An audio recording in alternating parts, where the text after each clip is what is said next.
That, I'll call to order the Committee of the Whole for Tuesday, April 16th. Looking to the agenda, are there any additions, changes? Seeing none, I'll move the agenda be adopted as presented. Those in favor? Opposed? Motion's carried unanimously. We have no delegations. Looking to the minutes of the March 19th Committee of the Whole, are there any errors or omissions? Seeing none, I'll move they be adopted as presented. Those in favor? Opposed? Motion's carried unanimously. Moving on to item D1, Fire Hall Study Draft Report Update. Mr. Hannes. Good afternoon, Mr. Mayor, members of Council. Today we are pleased to present the draft Fire Hall study. This is a culmination of a year of effort, but it really started back in 1986 when the first fire hall was built. Back in those days, there was about 4,000 people in town, and the visitation was really in the fledgling stages. Lots has changed since 1986.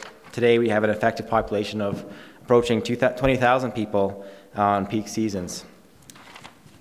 That building has served us very well since that time. However, the building is challenged on a number of different fronts, especially spatially. It's constrained. It will not meet our purposes over the long term. So this study was commissioned to investigate our infrastructure options for the facility, looking at now and over the long term. Next steps for this study is that once we present the draft of this study, that we will seek council approval to accept the fire hall study for planning purposes later this fall, or later this year. And in the fall, we will seek council direction on which option to implement during the budget review process that is planned for 2019. Council agrees that having an appropriate infrastructure plan is of high importance to the community. And as such has approved the capital project to investigate it further in 2018. In 2018, we did hire Group 2 architects, and we've brought Stacy Christensen, the lead architect on the project, to present the details of the study. Sorry, what was her name? Stacy Christensen. Christensen, thanks. Yes. The study had a number of key objectives. It was to assess how many fire halls are needed in Canmore now and over the long term, where these fire halls should be located, what the space requirements are for each program area within the buildings and around the buildings, the construction costs to complete, as well as what they'll look like on the landscape. Again, Stacy Christensen will provide the details of that in a moment. From a financial perspective, the report does include a Class D cost estimate. However, it's important to note that inflationary increases are not included at this time. They're based on 2018 dollars. And as well, 10% contingency was implemented in the budget. However, given that we're in such early stages of the planning, we may want to look at increasing that contingency when it comes time to budgeting. Also, in a financial consideration is that the Municipal Government Act was changed in 2018 to allow municipalities to collect funds for fire halls through off-site levies. In the report, we've assessed and broken down the costs to implement the fire rescue infrastructure and what percentages are attributed to growth. And with that, I'll pass it on to Ms. Christensen. Just before you do we have questions specific to your report, brief as it is. Do you want to field those questions now or wait until after? For the overall report? Yeah. Or for, yeah, we can field those questions during the presentation as we go. Okay. Yeah. Hello, welcome to Council. Thank you for having me, Your Worship, honorable members of Council. I'm going to try and walk you through the last year of our work. Please stop me if you have any questions, and I will try to address them, or I will let these two gentlemen behind me jump in and give full details. Before I start, I'd just like to say that this was a fantastic experience for Group 2 and for our consultant team. We worked with Stephen and many members of the town as well as Walter and his staff, and they just provided an enormous amount of information. Canmore is very unique, and you needed a unique solution, and I think what we're presenting today suits the town and the future of the town. So let's get going. So I'll just give you a brief introduction. We'll go through the existing conditions of Canmore Fire, as well as the context that we're looking at. I'll do a bit of a deep dive into site selection because it's such an important part of this project. Then we're going to go into the test fits. We'll talk a bit about the capital costing and the phasing, and then into conclusions and recommendations. So as Stephen mentioned, this really is to create this long-range infrastructure strategy for Canmore, and it really does build on the previous studies that were done by Dylan, by the CCI group, and by Marshall Tidmore. And overall, the study has determined that 12 apparatus bays will be required at full build-out. We really need a 2 fire hall solution due to Canmore's unique geography, and we need a complement probably of 8 bays at one and 4 bays at the other. So let's jump into the existing conditions. So to start with, if we look at the context, CFRS is kind of spread out throughout the town. The existing fire halls, number 4 here, they have their training area at number 1. They also go to Calgary for training. Number 2 was where the historic fire engine was. I understand it's currently undergoing repairs, so it's no longer there right now at Elk Run. 3 is where they have 7 shipping containers at the Waste Management Center. 5 is the extra apparatus, is where the apparatus maintenance area, so where the engines are taken for maintenance. And then 6 is your off-season rescue equipment storage. So they've got storage located throughout the town. So if we dive into the 1986 fire hall, I have to say they're using the space very creatively. It's pretty fantastic. They don't design fire halls like this anymore. What they try and do now is create a dirty side and a clean side and keep them separate. But these guys are making it work. So your apparatus bays in the middle there, designed to be an 8-bay fire hall. We've got fitness located in here. We've got a locker room located in here because your lockers are too tight. Plus, I think you got maintenance there. It's not maintenance, your workshop. So we're double dutying all over the place here. So your hose tower is storage. Your apparatus bays are functioning dual purpose. And then when you look at where your dorms are upstairs, you're coming through dirty areas to get into your clean areas. So there's a bunch of different issues going on here. The admin side is pretty good. They renovated it recently. But again, you got to go through the dirty side to get a cup of coffee. Just basic things. So your key spaces with overlapping uses are your ready room, your gear storage, your fitness, your compressed air refuel station. Lots of these are just along the side of your apparatus bay. Your data room has multiple uses, and the hose tower has multiple uses. So like I said, they're doing a lot with what they got. Oop. So what we did is we did a comparative analysis of other municipalities with similar staffing complements, similar sizes, and then we also looked at fire hall standards. So what we did is we went through a typical program for a current 8-bay fire hall. We compared what you have in Canmore with what is standard in the industry. So red is bad, means there's not enough space, green is good, and gray is neutral. So kind of paints the picture. You've got a lot of really challenged spaces. So overall, for an 8-bay, you've got 856 square meters existing. A standard 8-bay would be about 1,800 square meters. So you're kind of operating at a loss of about 1,000 square meters. And that's just for your current 8-bay. That's not considering future, any kind of growth. So I kind of want to drill into this a little bit more because this is really the critical piece of how we move forward in the study. We worked with the town of Canmore, specifically with the planners, to determine what potential sites or what available sites were available in the town. And we mapped them out on the map of Canmore. So what I'd like to say first of all about Canmore is the geography is very unique. You've got a very linear development along the highway and along the rail lines, and then you've got these little fingers that come out from this core. So you've got a very unique geography. Furthermore, where you've got your density equates to an urban density.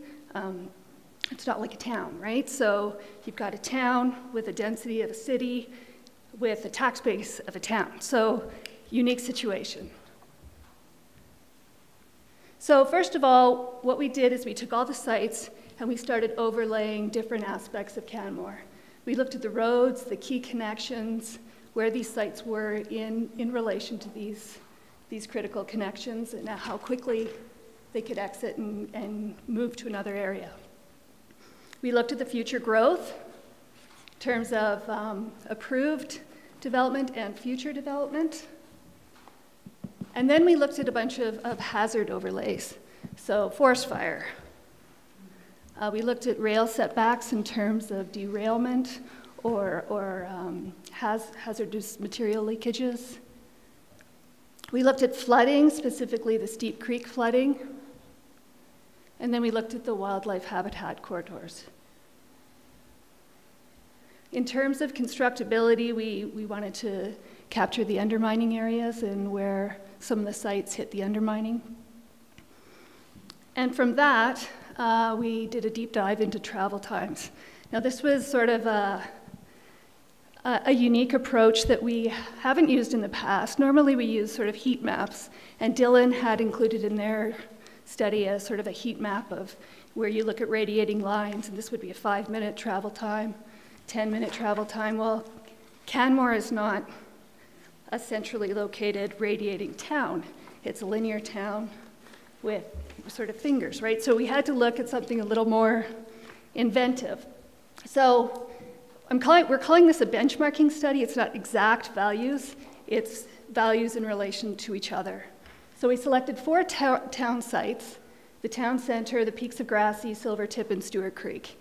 And we kind of had to assume a site in Stewart Creek that was a little farther out, that wasn't fully developed yet. And then we ran a bunch of site-to-site times. So what this really was running Google trips to each site, testing time of day and alternate routes. So we could get some feeling that maybe this was a 5-minute drive, but maybe this was 11. But we know that Google does not allow us to say it's a fire truck going at this speed. We know it's probably a car going at the regular speed. So there's some gray area in there. So as we amassed this data, instead of putting the actual minutes in, we scored it. So if it was 7.5 minutes or lower, it got a 4, which is a full score. And then if it was 15 minutes and over, it got 0. So there's this sort of gradiated analysis of how these sites were working. So this kind of gives you the raw data. On the side here, those are all the test sites. So I'll do it over here too. And then we have the times to the Civic Center, times to Three Sister, times to Silvertip, and times to Peaks of Grassy. So what we found really interesting about this, which really feeds into the 2 fire hall solution, is you can see that, say, these first 6 perform really well until you get to Peaks of Grassy. And then you look at these last 3, they perform pretty good, kind of good, not so great, excellent. So you're really getting this full coverage in your town by getting the 2 different sites.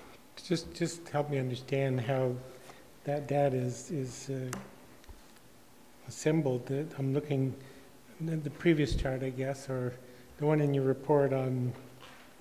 Oh, yeah, let me So the best travel time out of 25, Yes. that's the best travel time from each site to what or to where? So that's a really good question. So what we did is for each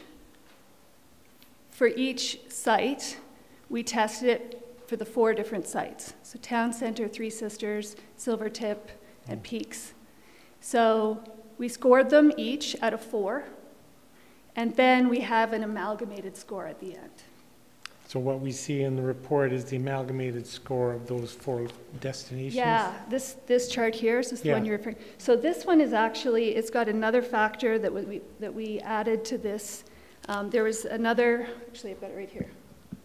So once we amalgamated these scores, so we have the best out of 4, the alternate route in case you have a train in the town or whatever, and then we used the Stantec traffic study to determine the congestion. So we also have a congestion score built in here, and that's what gave us our best out of 25 travel score. So the best travel time isn't what it sounds like to a layperson, which is Right. the quickest you can do Quick as that. you can get there, right. We did add a congestion factor because there are some areas that are congested. And when we ran these simulations on Canada Day, which is pretty busy here, they didn't really pick up the congestion, so we really had to rely on the traffic investigation that you guys were doing to add that congestion factor. Great. Does that help? Yeah, thank you. So what I wanted to note is, as I was preparing for this presentation today, we actually put these numbers in incorrectly on the charts. These low-scoring sites are actually even lower than what we thought. Well, we knew, we just inputted them wrong. Your chart in your document there says 13, 15, and then a series of 19s. It's actually 13, 11, and those are all 15s. So instead of being as low as you've got them, they're actually a little bit lower. And those are all the potential site 4. So that's all in this area here. So all of the 6 in site 4 are So overscored in this chart that we're looking at, the PS4A to PS4F, right? they all read 19, they should read 15. So they're actually lower. And then the PS3 Railway is 11. Great, thank you. So we just transferred it wrong from our base data there. So that column there represents both the travel time and the congestion.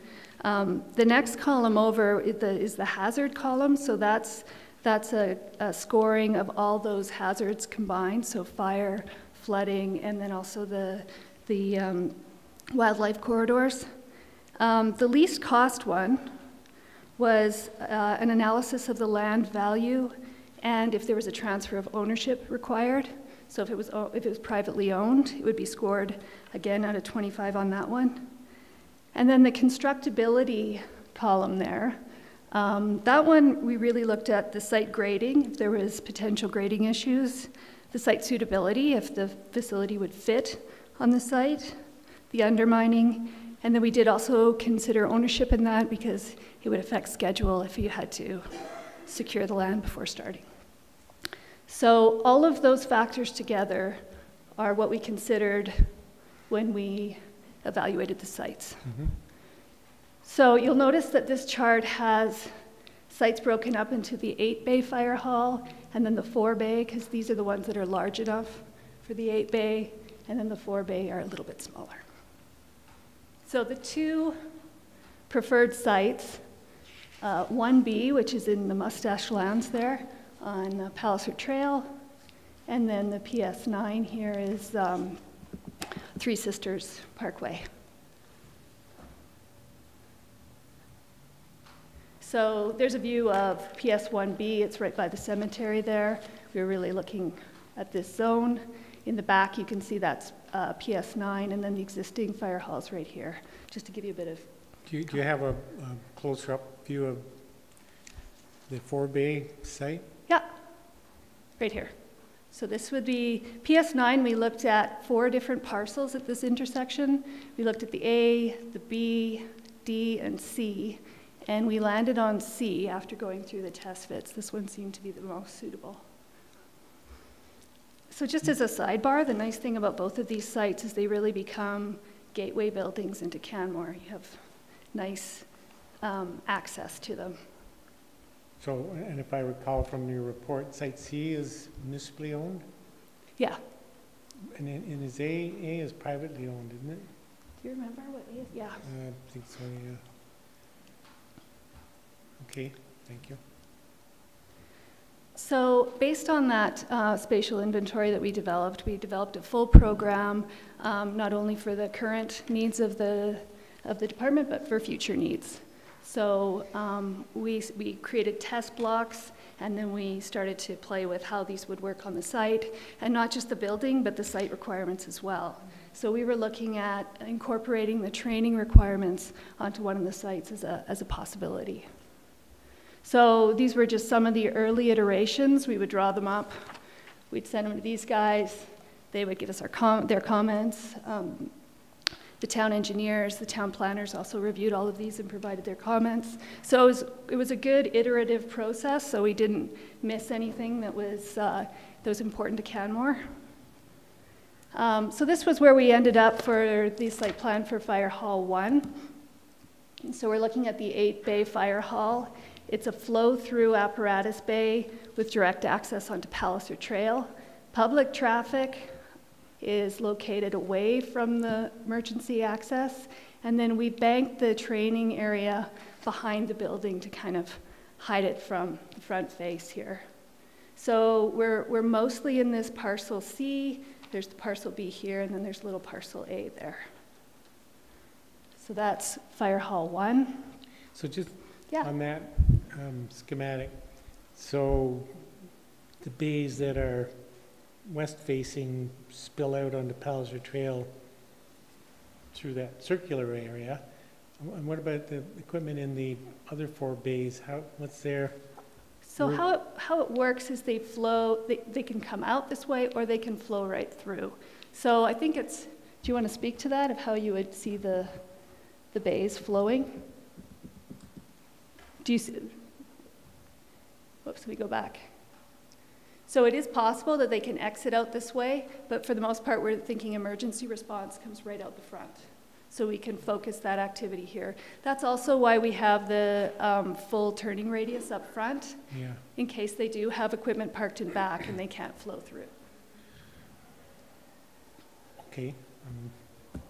That looks good to the chief. That looks good to me. Does that look good to the chief? Okay.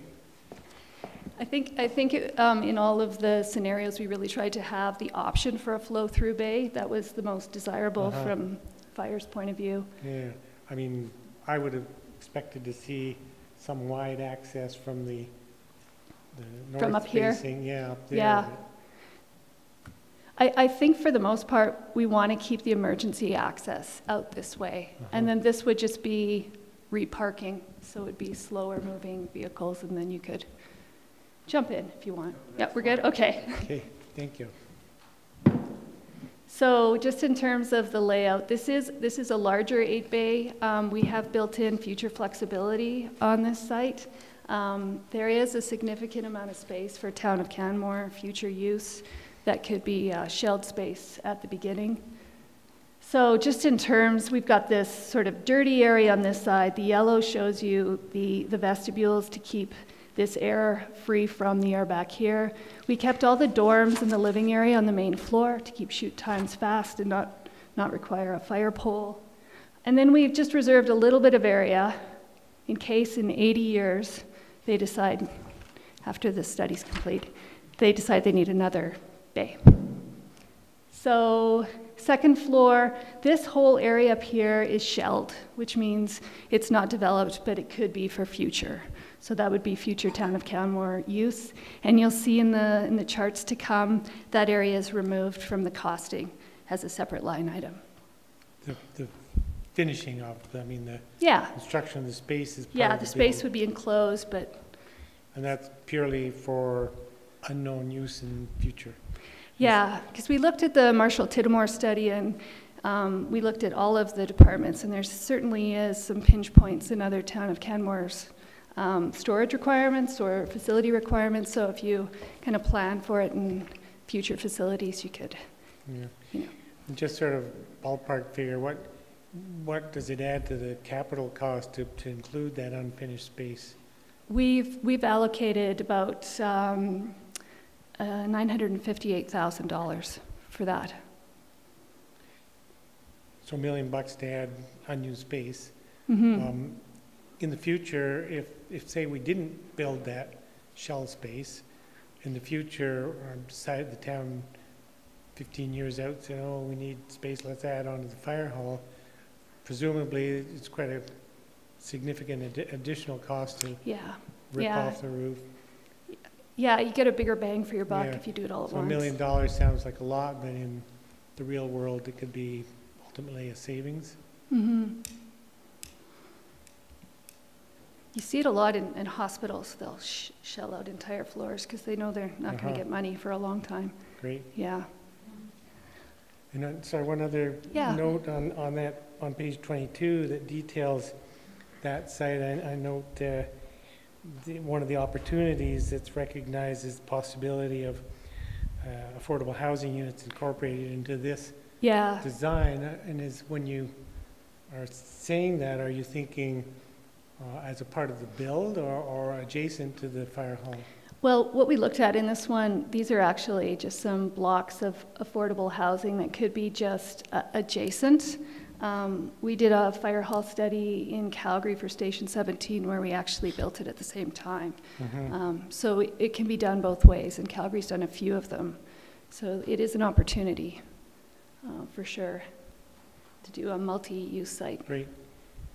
Thank you. All right, so if we jump to Fire Hall 2A, this would be the 4-bay hall built after the 8-bay hall. So this is the smallest out of all the fire halls in the study because it requires less of that fire infrastructure. So this is the Three Sisters Parkway site. Again, we're keeping the building out of the grades, pulling it to the front, and we actually are putting parking in the right-of-way, which we talked to the town about at length. And because it's just parking, we think that that probably will be an acceptable use in front there. And would that parking be for That would be staff, for staff. Visitors as well, but primarily I think visitors will come to the main fire hall if the 8-bay is built first. So this would really be a smaller fire hall. Looks like a lot of parking, but It does. So this is the parking that you need. This is future if you required it. great. The tricky part when you have paid responders, Yeah. you know, they all come to the site at one time, and all of a sudden, you normally only need 7 stalls, and then all of a sudden you need 48, right? So with 2 fire halls, you won't require that amount of parking, though, on a single site. Right. So if we look at this one, again, this is a really tight hall. We've got the 4 bays flow through. We've got our dirty area, our vestibules. We've got our ready room. And then upstairs, we're showing 4 dorms. You could get more, but we're showing 2 meeting rooms. So really tight, compact floor plate on this one. I think I've got this one is just over 1,000 square meters. So it's like what you're missing on your current one is right here. So if we go to site plan for the 2B, so this would be the 4-bay built prior to the 8-bay. So this one is a little bit bigger because we've added program area for the things that are missing at the current site. Just curious why one would be on the opposite side of the roadway. I mean, what's the operational That's an information? excellent question. We just wanted to show you both are possible, and it's Oh. really just... So there's not a preference, it's just either... Yeah. So whether you want to bank the bays into the slope or whether you want the bays out front, that's just as the building is designed, you could play with it both ways. That's an excellent question. So, yeah, so this one, again, the bays are just out front in this one. We've got the flow through again, and then we've got the parking up on this level because we've changed the entry point. So this might end up being a little bit trickier. You may want to flip it the other way. The other thing I should note is your exit onto Three Sisters. We're recommending that we break that median there so that they can exit in both directions. It'll just help your response times. So if we look at this plan, we can see there's a ready room. We've got our decontamination space, our laundry, our clean gear storage, our dirty gear storage. So all of these things are missing from the current fire hall. So in this case, if it went first, then all of those activities could happen at this fire hall instead of within the apparatus base of your current one. On the second floor, we've got dorms, again, a meeting room that could be divided into 2 more dorms. We've got a large training area because, again, the current training area won't fit the full complement of firefighters. This one will, and this one could also function as your emergency control center. So then, before we abandoned your existing fire hall altogether, we wanted to take a look and do some due diligence to see if we could extend the life of this one a little bit. And so what we were looking at is maybe popping up over the admin area here, and if we could kind of pull those functions apart and create some clean and dirty flow and get the functions out of the apparatus space. So by doing this, by moving the training and the emergency control center above the admin suite, it allows us some flexibility on the other side. So we created larger change rooms, a decontamination space, a dedicated comm room. The tower is just the tower. We moved fitness upstairs to the training room because it's got the head height, so you can actually have equipment up there. The kitchen and lounge were moved up here, and then 2 small dorm rooms. One thing we also looked at is the potential to get a fire pole in here. Might be able to do it. People, I mean, they still use fire poles, really? They do, yeah. Sheesh. I'd love to have one. Everybody says that. So we did have structural take a look at this, and they did an evaluation of what would need to be done if we went down this road. We also had electrical and mechanical, and they provided recommendations that were also provided to the cost consultant to make sure we caught all those bits. All right, so now we go into the capital cost and the phasing. So we are presenting 2 options here. Both options we believe will work and will provide that comprehensive coverage for the town. They both have different trigger points. So option 1 is to build that 8-bay fire hall first in the immediate time span and build the training tarmac with it. This will buy you quite a bit of time, and really this long-term, this 30-year build-out, this really depends on your development along the Three Sisters Parkway. So as you get greater density, that's what's going to kick that Fire Hall 2A into construction. So this one's really dependent on density. Option 2 was to build the 4-bay first, down along the Three Sisters, with the tarmac, renovate your existing fire hall, so get some more life out of that. And then really the kicker for this one is congestion. It's traffic congestion. So if it continues to get more and more congested, that's what's gonna force the 8-bay fire hall 1.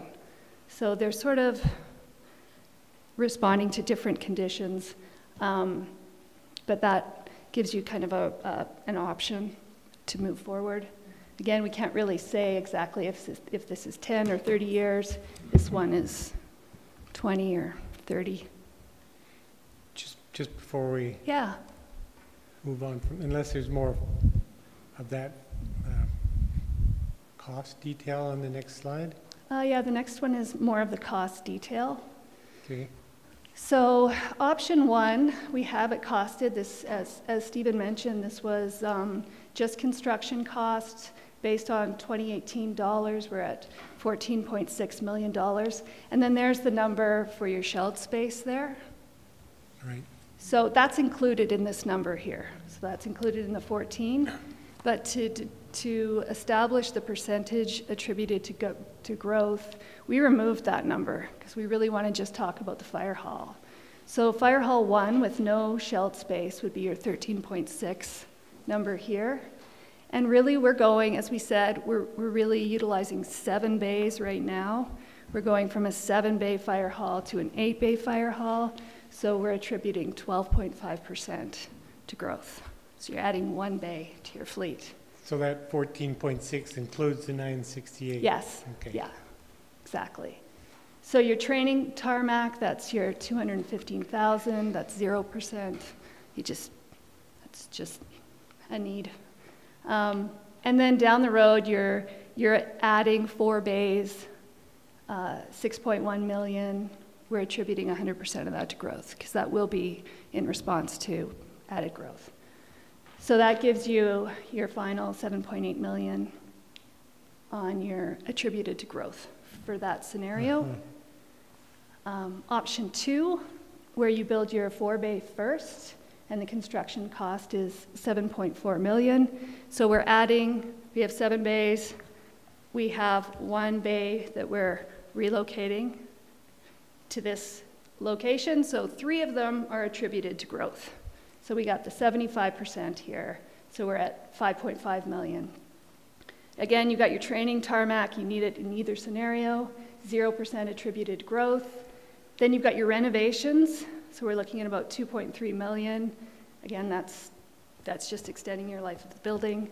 And then your final 8-bay without the shell space. So that's your 13.6, 25%. So you're adding another, how many? 2 bays. Is it 2 bays? In both scenarios, we're adding 5 bays total. Out of the 12, 5 are attributed to growth. Does that make any sense at all? Yes. A little bit? Okay. Yeah, for sure. Neither of those pricing scenarios recognize the possible revenue if we chose to sell the existing fire hall. Exactly, yeah. And that's, when we did the cost per square meter, that site's worth a lot. Yeah. Yeah. Just on the capital, the cost sheet, so these numbers are all stated in 2019 dollars? 2018. 2018? Yeah. And it's a Class D estimate, so it's pretty high level. Yeah. Even we've learned from experience that even to build next year, if it's a Class D budget, sometimes. Yeah. Yeah. So this is, could be characterized as fairly optimistic pricing. I know it's based on. Current industry standards. What we've seen in current fire halls, this is tracking about similar, although it's Canmore, and I understand that your pricing is going up. But yeah, there's always that gray area in there, and Stephen and I were talking about the costing this morning. The engineers did fairly detailed reports, and they did, I know electrical included solar in their report, and mechanical included some ground cooling. So there are some extras built in there, but not too much. So yeah, they're both are costed also for post-disaster buildings. So we're assuming that you're going to want them both to be post-disaster. Thank you. So just to wrap it up for you, like I said, 12 apparatus bays are expected at full build-out. The 2 fire halls really make sense for Canmore. Your highest scoring locations are Palliser Trail and along Three Sisters Parkway. So we're looking at an 8-bay fire hall and a 4-bay fire hall, and we're recommending that these 2 fire halls be built within the next 50 years, and providing, well, we said 12 bays before. The initial phase should begin immediately simply because of what the current fire hall is trying to do and trying to deliver. They're pretty tight on space. And then we provided two implementation plans, and both are considered by us as to be viable, so whichever way you go, I don't think you're going to sacrifice the quality of the service. And that's all I have today. Great, thanks. I have one or two questions that might be directed to Mr. Hannes, or anybody can take them. In regards to the offsite levy and the cost that's attributed to growth, is this project currently on the offsite levy model? Mr. Farg? So this project is not currently on the off-site levy model in the existing bylaw. One of the primary drivers behind engaging in this process was to do the study to be able to include a future fire hall within the off-site levy model. So we have been in discussions with BODA, and as part of the 2019 update to the off-site levy bylaw, we are anticipating inclusion of a fire hall. Great. And refresh my memory. So arguably, if it goes on the off-site levy bylaw in the near future, and if the build occurs in the next couple of years or whatever, the portion on the offsite levy that's attributed to growth would continue to be collected post-construction. That is correct, yes. Right? So it's not like we have to have it in the bank and that's that. That is correct. Right, thank you.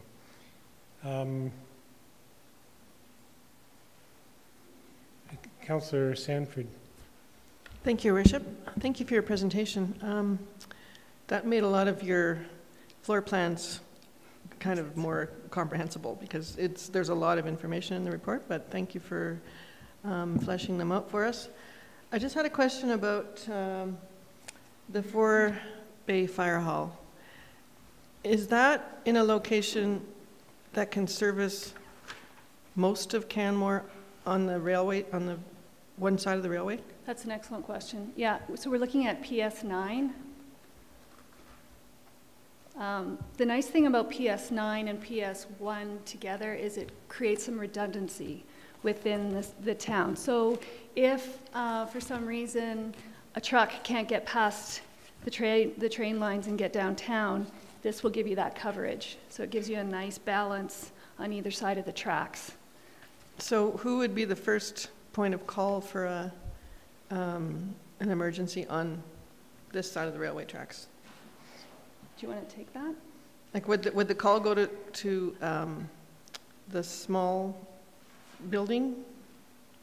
Yes, it would. If we're running the two-station model, the dispatch would be based on the geography of the address of the call, and then absolutely, if the railway was blocked for whatever reason, the smaller hall would come down the parkway and access that side of the railway. But would you have to determine if there was a blockage on the railway before they were dispatched? I mean, that can happen any minute, right? Mm-hmm. It all depends, excuse me, on the staffing model where we're at any given time, but I would anticipate both stations are being dispatched simultaneously to any fire event. Oh, okay. And then if they come across a challenge with the railway en route, the other station is on the other side of the tracks and we'll be taking care of it. So for any fire or significant event, I would imagine, I envision that both stations are being dispatched to me at the same time. And they're going to, whichever one gets there first will take. So we would have to staff both stations to the same level? We would have to staff both stations, but not necessarily to the same level. Oh, That's okay. correct. So you can complement Yes. each other with staffing? Yep. It doesn't have to be exactly the same? Does not have to be exactly the same, no. Okay, great. And I had another question for you about the shelled portion of the building that's Right. being proposed. Is that over the fire truck bays? Is that over? No, that's over the dorm area below. Okay. So you see the blue and the green, that's all the dorms, the fitness area, the kitchen for the firefighters, and then above that, it would be your town of Canmore space. So it could have windows, you could have office space in there. Okay. Yeah. So that shelled space would be suitable for any other purpose that you wanted to? Any other purpose. Like housing or Yeah, you could. daycare or something like Sure. anything that's, okay. Yeah. So it doesn't have limited uses? It doesn't. No, I wouldn't go with industrial, but Right. everything else, Okay. yeah.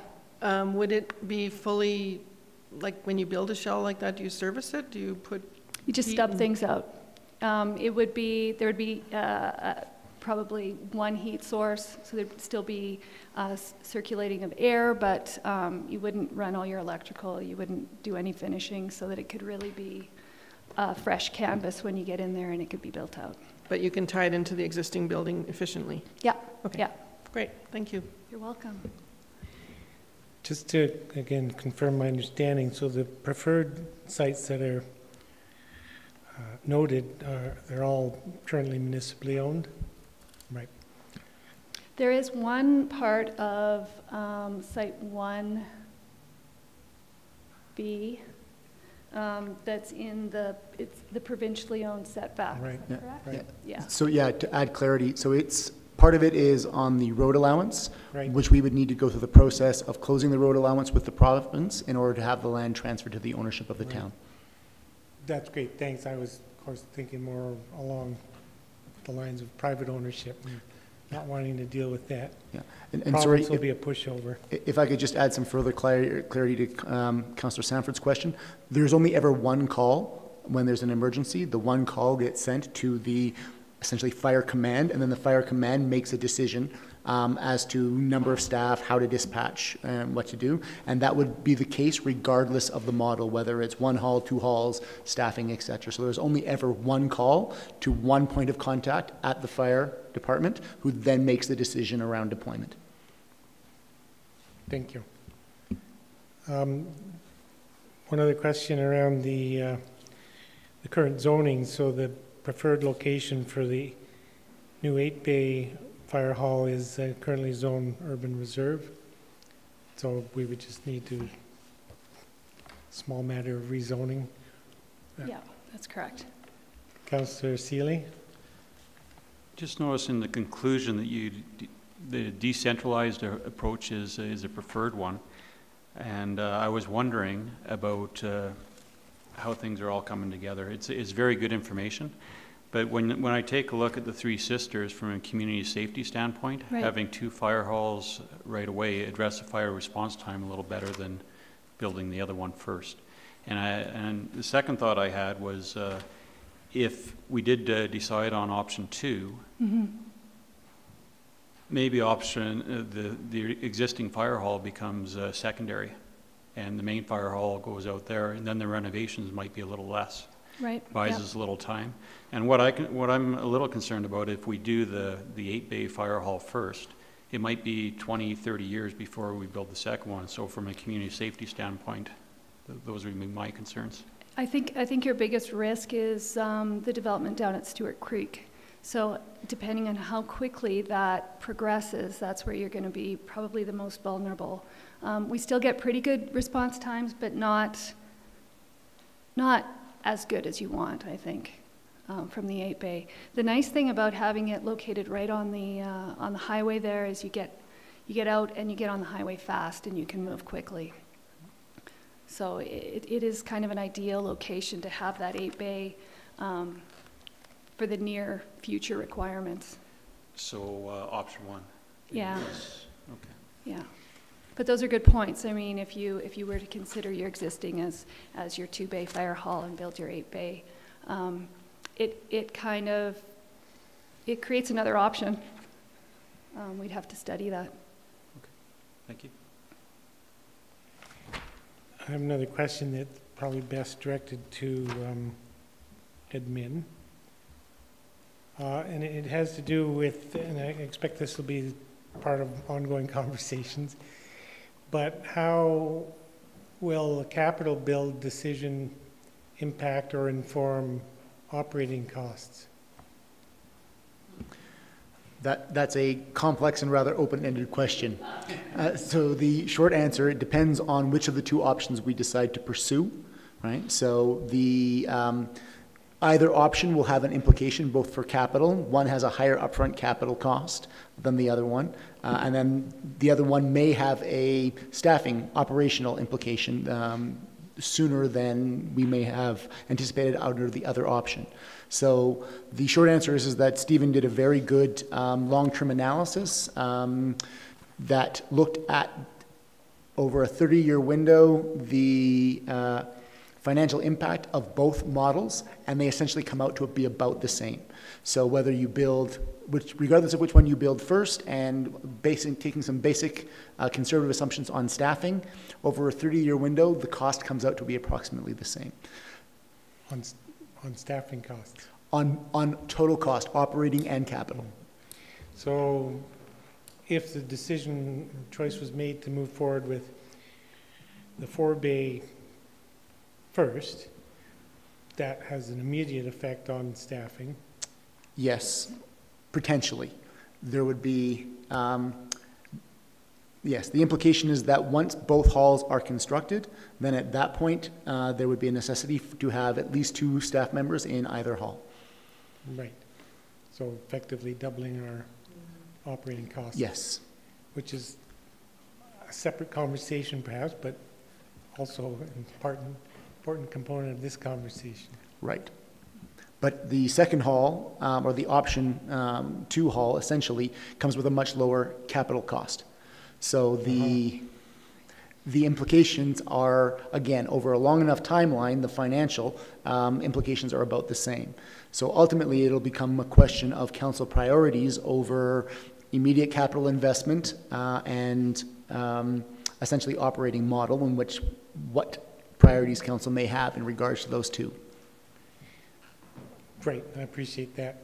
Just thinking, the further out we go, the less weight we can put on the projected capital cost.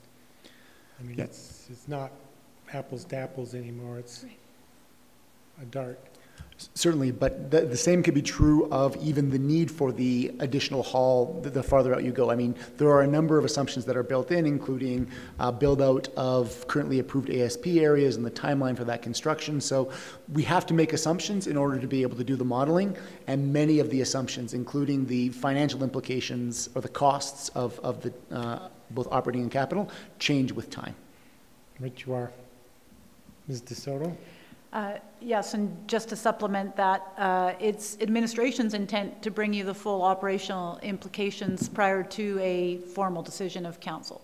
So the next step, today's intent was to ensure that you have the concept of the capital cost model and the location and opportunities for a 2-hall department, and then we'll merge that with the operational expenditures and bring you a full decision report.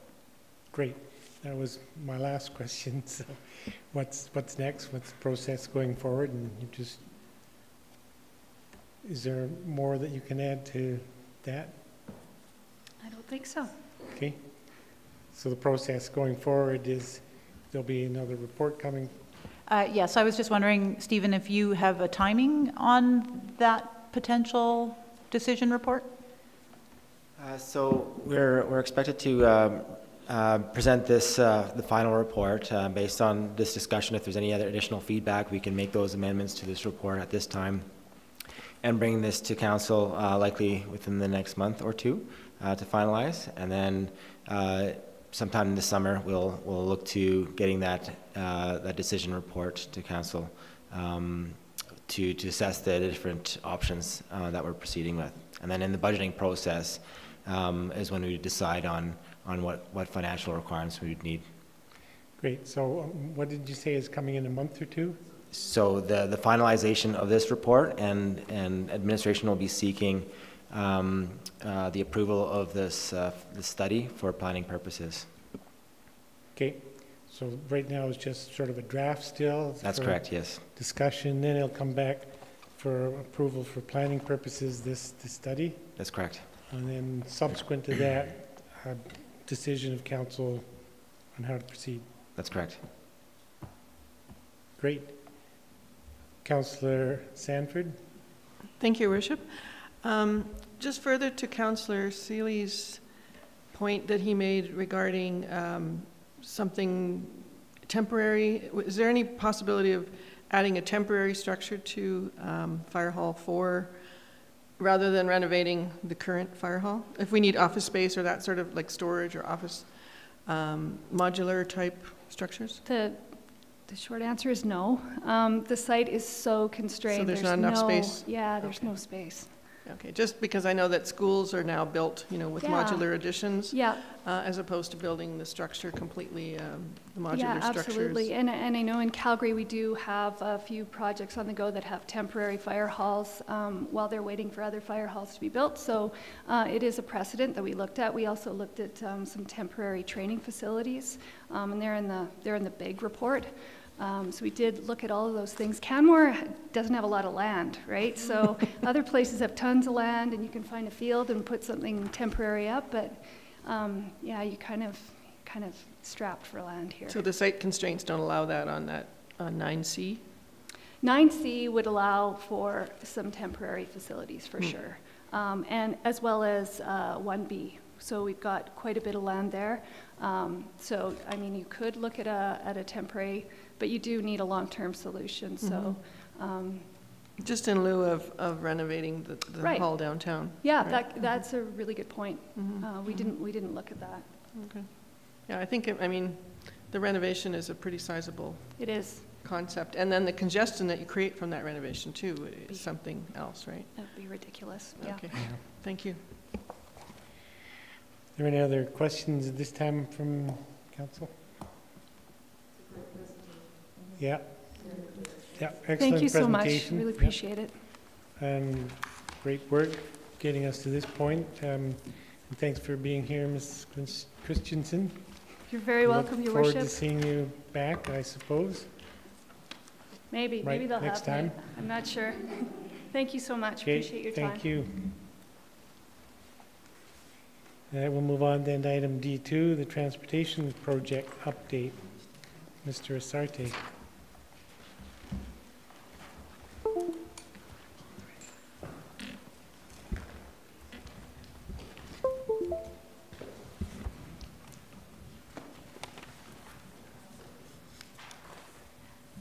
Oh, you bring a crew, don't you? Creative presenters.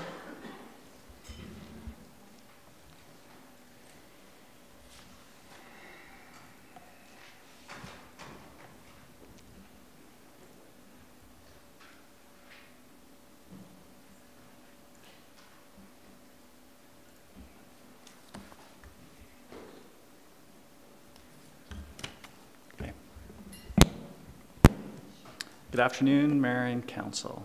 Our presentation today, Connected Canmore Community, will update Council and the community on upcoming transportation projects and initiatives in support of our integrated transportation and parking plans.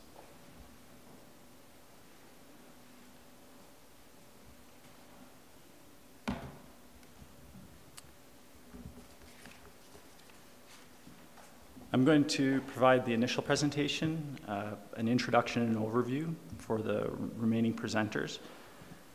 After myself, we'll have Martin Bean from the Transit Commission presenting on an update on transit and route changes proposed for this summer.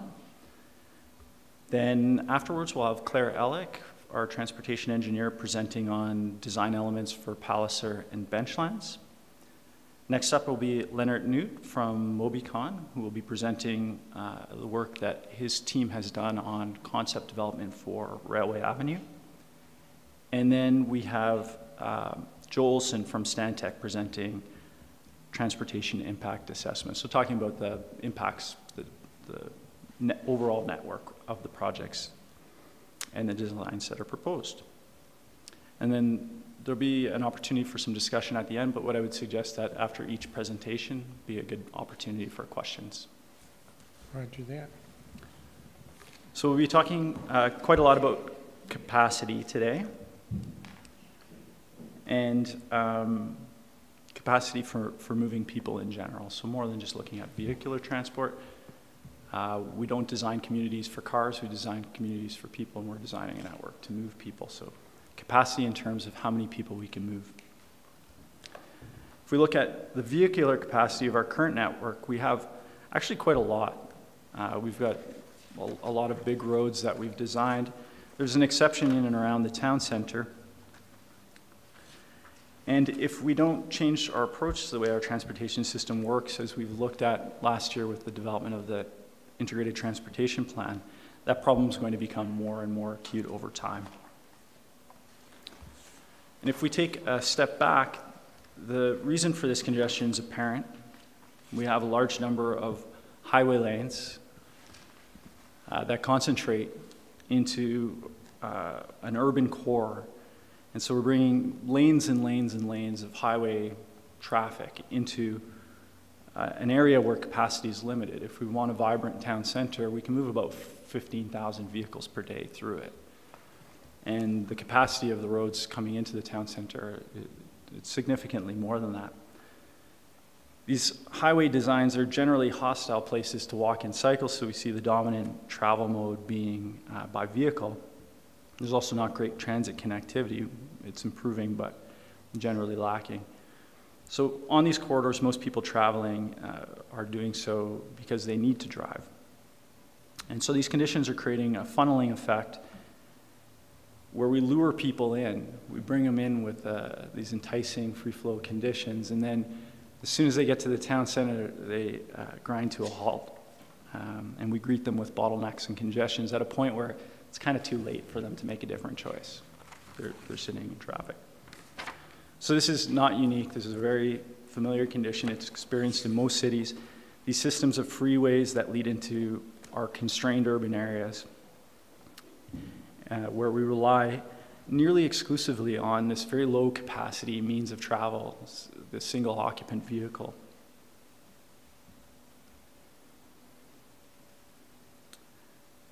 And big city solutions to these challenges, we see things like just keep stacking your roads up. You can add more capacity in your urban areas, or you can go underground and dig tunnels and add transit and travel lanes like the Big Dig in Boston. So obviously, those solutions are out of reach for a small community. We here and big cities look at alternative approaches, which includes taking the vehicles that are driving on the road and put more people into them. And so you can encourage carpooling and transit use and increase the number of people that use more compact and efficient travel modes and create conditions for people to be able to walk and cycle. And we do that because we have these very defined, precious ribbons of land called road right-of-ways. They're highly constrained and fixed. We can't easily acquire more land or more right-of-ways to bring in additional lanes. And so we look to divide up our collector and arterial roadways, and the way that we do that directly impacts their capacity to move people. The most space-efficient way for a smaller community like ours to move people is to give them space to walk and cycle. And so shown here is the number of people per hour that can move in each 3 meters of these road right-of-ways. And so this graph is at the heart of what we're trying to do. Our downtown roads are at capacity at peak times, and we want to reduce congestion and move more people. And so we focus on strategies that encourage more space-efficient ways of traveling. Going back, when there's no development, we're building out new communities. It's pretty cheap and easy to build roads, and so 2 lanes sounds good. 4 lanes must be better. We're projecting for future traffic growth. So what we've seen is that throughout North America, we'll find these 4-lane cross-sections, these 4-lane road cross-sections. And they were built with the idea one day they'd be needed. They bisect our communities, so they cut large swaths through communities everywhere. They're quite unsafe, and of course, at 4 lanes with these wide road lanes, they take out most of the space in our limited road right-of-ways, and so we stick these little sidewalks on the side, or maybe no sidewalks at all. And as community builders are starting to look to add bicycle facilities, better sidewalks, looking to improve road safety, there's a questioning of the need for these generous roads and the need for 4 lanes. And by the late 90s, there was a large body of research and literature that evaluated the concept of a road diet. So taking 4-lane roads, reducing those down to 3-lane roads, narrowing down the lanes, and then using that space that extra space to essentially create lanes for people to walk and people to cycle and for dedicated transit facilities. And the research that's been done is conclusive. You can actually move the exact same number of vehicles in a 3-lane cross-section as you can in a 4-lane cross-section. And in some cases, that traffic moves more efficiently. And safety characteristics, if you just do a simple conversion, there's no change in the safety characteristics. But if you put in certain elements, you can actually make it quite a lot safer, going from 4 lanes to 3. And now, of course, you'll have the extra space to create capacity for other modes. And we can find examples of these conversions that have performed well here in Canada and elsewhere throughout North America.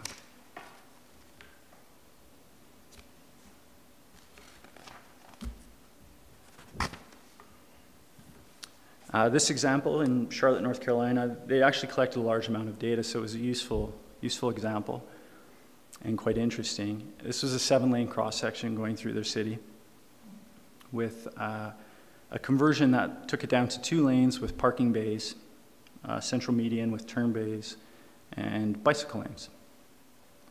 And what they saw there was that traffic operation going from 7 lanes to 2 lanes improved. They became more efficient. There was a shift to walking and cycling that came along with the improved safety and comfort.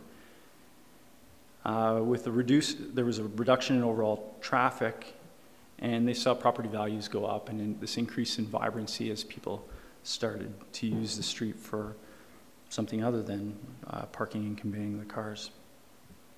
And though there was a reduction in the top level speeds on the corridor, travel times were actually consistent overall. Are those 2 images actually the same location? I don't know 100%. They were. Yeah, I can see it. So in this screen here, I just see your worship on the left-hand side. You can see sort of that grade step going down. Maybe.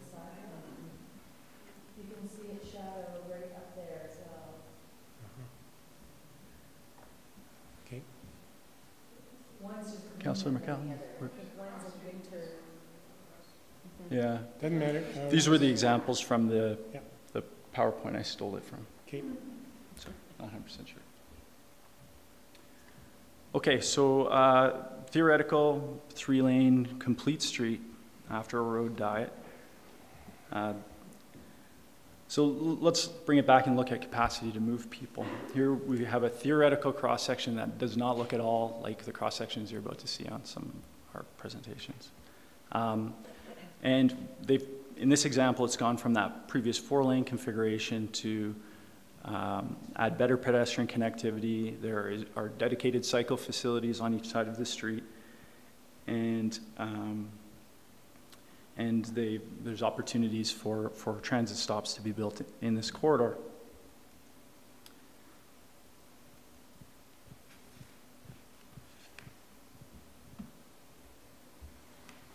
And so looking at the comparison between the 4-lane roadway and 3-lane complete street roadway, using the same vehicle count per day of 18,000, which is approximately what you can move through a corridor like this. If you assume 1.5 people per day today in the corridor, you can move 27,000 people by car. 3,000 people walk and bicycle, which is around what we see on Railway Avenue right now. It gives you about 30,000 people per day that can move through that corridor. With 90% traveling by vehicle. These numbers aren't exact, but that's basically Railway Avenue today. And where we want to move to is a slightly different mode split where we get more people carpooling and using transit, so we get our average person per vehicle up to 1.7. You increase your walk cycle share to 14,000, and that gives you 50,000 per day. And that walk cycle share is just a small fraction of the capacity of the corridor. There's actually a lot more room. So that's about 72% of people traveling by car. So the majority of trips are still taken by car, by the majority of people. But we can see the exact same cross-section. We can't add a lot of vehicular capacity in the roadway on the left. And so our options to add capacity to the corridor are really about mode shift. And you can significantly increase capacity. The other approach we've looked at in the ITP is that we have a number of roads coming into the town center. Some of them have some additional capacity to move vehicular traffic. So a combination of rerouting traffic to 17th, Fairholme and 7th, just small increases there. Small decreases on Central and South Railway, small decrease at the intersection with Bow Valley Trail.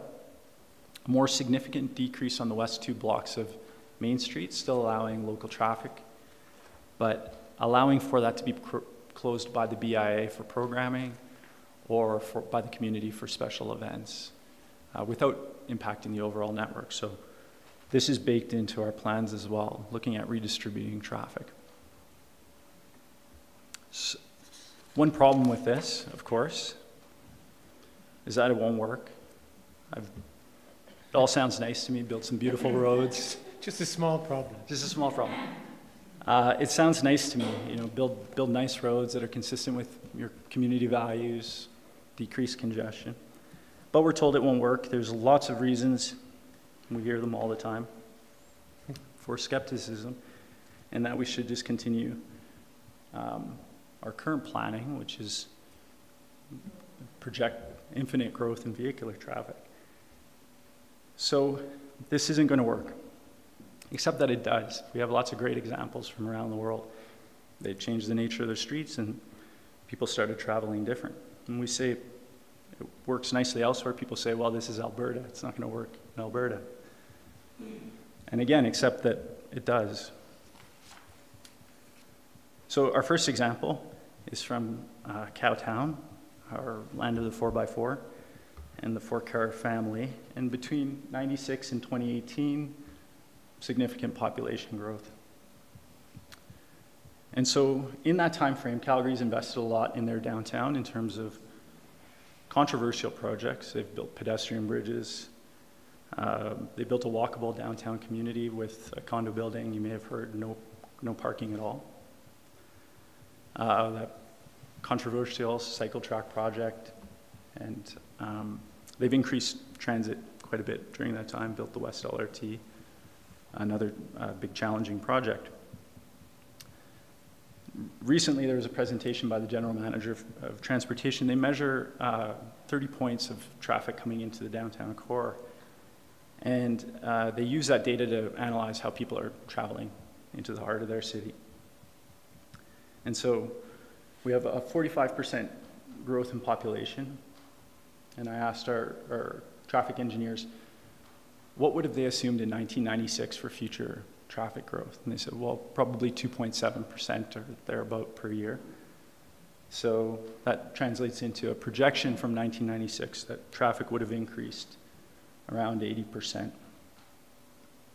So question for council, how much do you think that traffic grew during that time? Is this a trick question? It may be. Okay. Any guesses? Vehicle traffic. I'll guess 30%. 50. Any guesses? Lisa? Oh, you've seen this? Yeah, you have. Okay, so it reduced. Mike's right. So it decreased by 9%.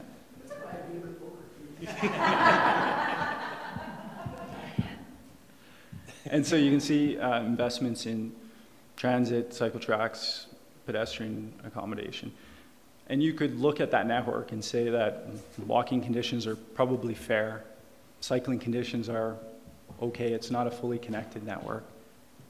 Transit's quite good. They do invest in transit pretty heavily, but there's a lot of community that's not connected yet. And through their policies and their investment, they've been able to decrease vehicle travel. So that fundamentally changes how you plan your city. If you assume 80% increase, you're going to design it quite differently than if you project a 10% decrease. Very interesting. The fun part is that they could probably add more transit downtown, and it's full now, Yeah, right?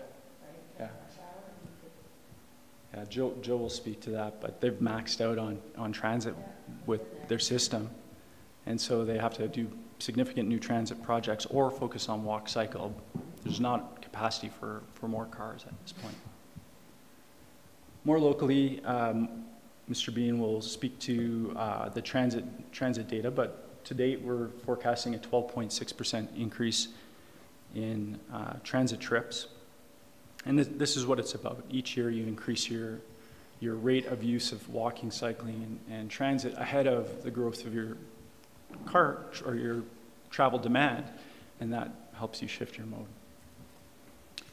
Spring Creek Drive, before the project was built, we used a camera system to monitor travel on the corridor. We wanted to get a baseline assessment of how people were using Spring Creek Drive. And so for 7 days in August, over the August long weekend, we used a camera system that automatically detects the different modes.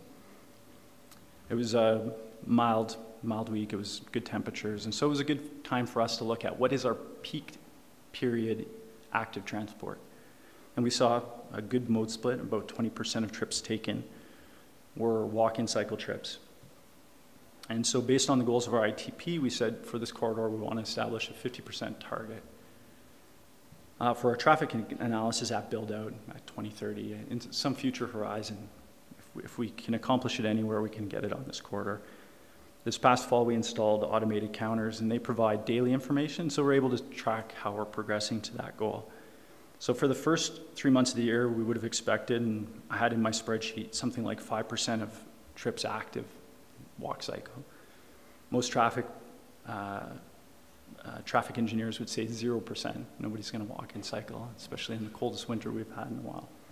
Instead, we got about a quarter of the trips were taken by bike and by foot, mostly by foot, which is understandable. In the past month, that's trending upwards. So in the last month, we've seen about a third of all trips taken by foot and bicycle. And so this is an increase of 70% over our 2016 baseline. And if we continue the trend, the societal return on investment on the corridor in terms of the saving in travel time and travel cost, parking, noise, and environmental impacts, it's something just over 2 years, the return on investment, if we can get to our targets.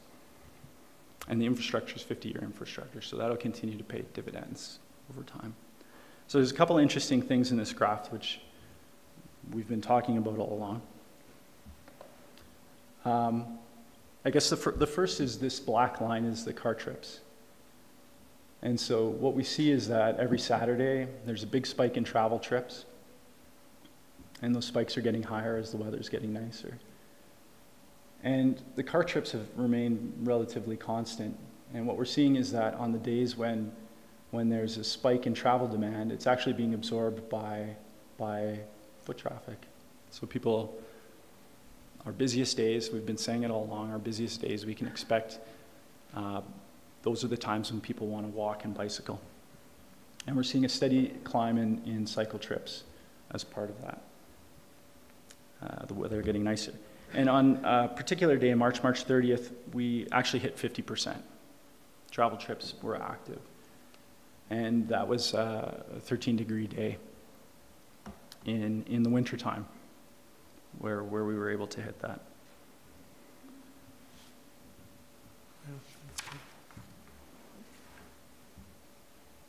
So that's how we achieve our goals right there. We undertake in the short-term strategies like fare-free transit. We improve our bus stops and our bus service, and we double ridership. We continue to improve our bus stops and our service, and we expand it in the coming decade, and we double it again. And we undertake strategies and build our community in a way that allows us to hit those ambitious targets. And so to summarize, our planning work envisions that we're going to increase the capacity of our overall network and the number of trips that our residents and visitors can safely and comfortably make by providing this range of travel options. And that requires that on Benchlands Trail and Palliser Trail and Railway Avenue, we right-size those corridors for the vehicular mode. And we get more people into each vehicle, and then we create these parallel systems to create capacity for people to walk and bicycle.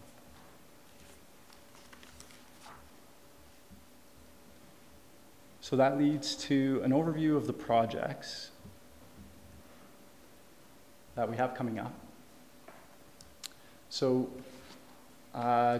what we're calling TIP 20, which is Transportation Improvement Program 2020, is a catch-all for a number of different capital projects that council's approved, as shown here, and in attachment 1 in the report.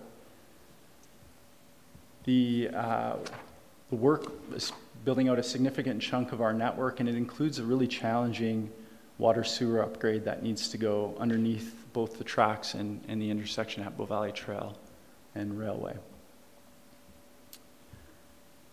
It's important to note that we'll be seeing some concepts on Railway Avenue that Leonard's produced that require quite a bit of additional work. We need to do a lot more engagement with directly impacted stakeholders and more engagement with the community in general. But this project isn't, this project allows us to do a range of things in the future on Railway. So when we construct TIP 20, we're focusing on the intersection at Railway and Bow Valley Trail and focused on the connecting links. And the work on other portions of, I'll come back to that in a second, the work on other portions of Railway, Central, along Railway by Elevation Place, the area up towards the north, come in a medium-term window. So the work as it's presently approved in the council budget doesn't see us working in those areas for a number of years. That's going to give us time to be able to get out and do that engagement work with the directly impacted businesses and stakeholders. And so the piece that does get impacted for 2020 is the section of connection between Main Street and the TIP 20 project site. And this pedestrian connection we really would like to see improved. And the reason that it won't get built in 2020 is because there's a number of accesses there that get impacted. There's some right-of-way constraints that we need to work through as part of the detailed design, and practically speaking, we won't get there in time to be able to build that. What we are going to build instead, which will enable the future construction of that, is the connection to the new facilities along Spring Creek Drive. And so we'll have quite a good, viable way to bring pedestrians into the downtown without requiring them to walk on that section of Railway. And so that's the focus for TIP 20, is getting that link built, the intersection at Bow Valley Trail Railway, pathways on the west side of Bow Valley Trail being completed, and then the 4-meter pathway link across Benchlands and into Palliser, where we connect to the new Northview development. Together with that, we've lumped in the mill and overlay work and the crossing improvements on Benchlands Trail. And the reason we did that is we want to limit our construction impacts to one construction season, work with one contractor, one traffic accommodation plan, so we don't have this mishmash of projects happening at different times and in different places with different contractors, and it becomes a little unwieldy to coordinate. So all of this will be built under a single contract with one overarching pedestrian, cycle, vehicle, traffic accommodation plan. So everything north or west of the Main Street intersection off Railway is a future year? Everything essentially from Elevation Place north Right, is a future year. The work will be concentrated at this intersection, which is a really key piece. This intersection is where everything connects. Our Bow Valley Trail paths connect there, our sidewalks and path off Benchland, our pathways and sidewalks off Bow Valley Trail, our connection from Spring Creek. This is the confluence of our regional transit system, local transit system, and on-it system. The interface of those three occurs there. And so this is a really critical piece that right now is quite challenging and problematic for everybody to use, whether you're driving or trying to walk or cycle.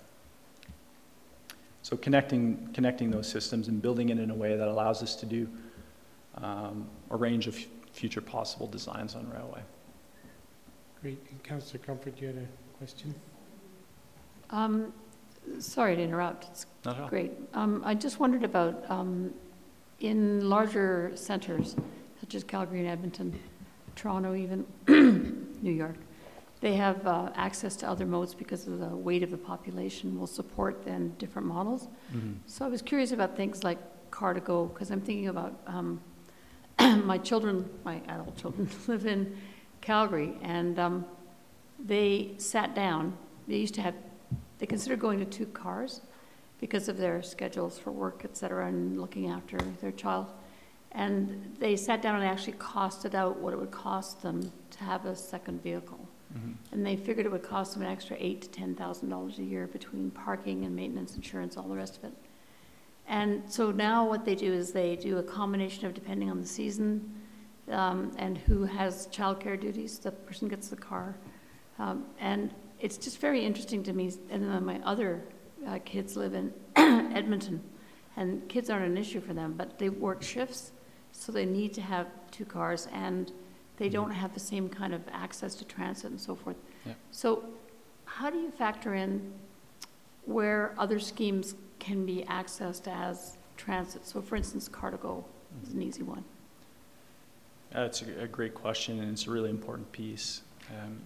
In order to allow for the most people to be able to make the choice to go down to 1 vehicle, or the choice to make more trips by alternative modes, you need to enable it. So you have to have a range of options, Car2Go, transit, all those sorts of things. The more successful we are at attracting those types of businesses to come to Canmore, the more options it'll provide people, the more people that will be able to make those choices.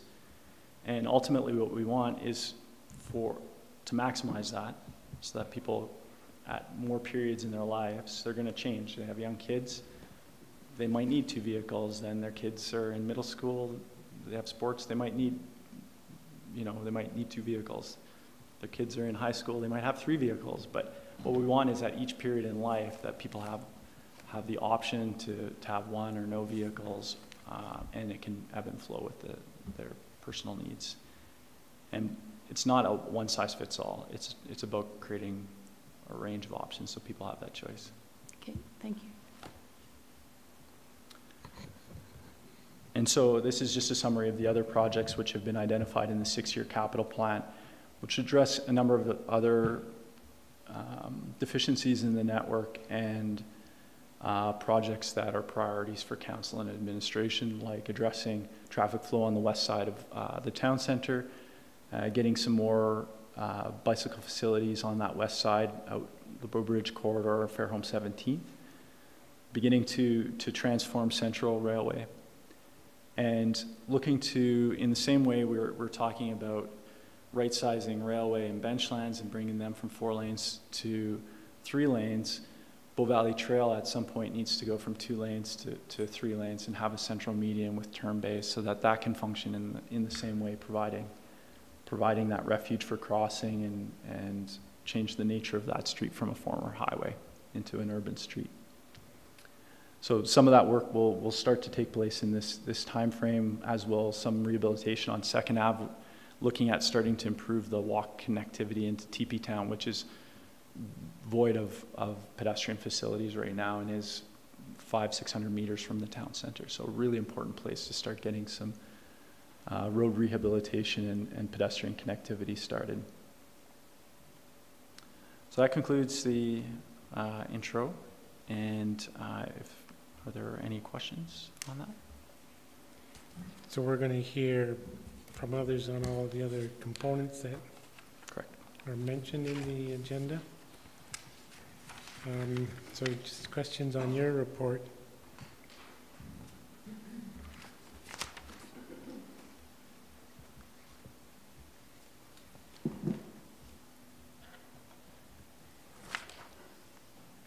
I don't think there's any questions. I got one.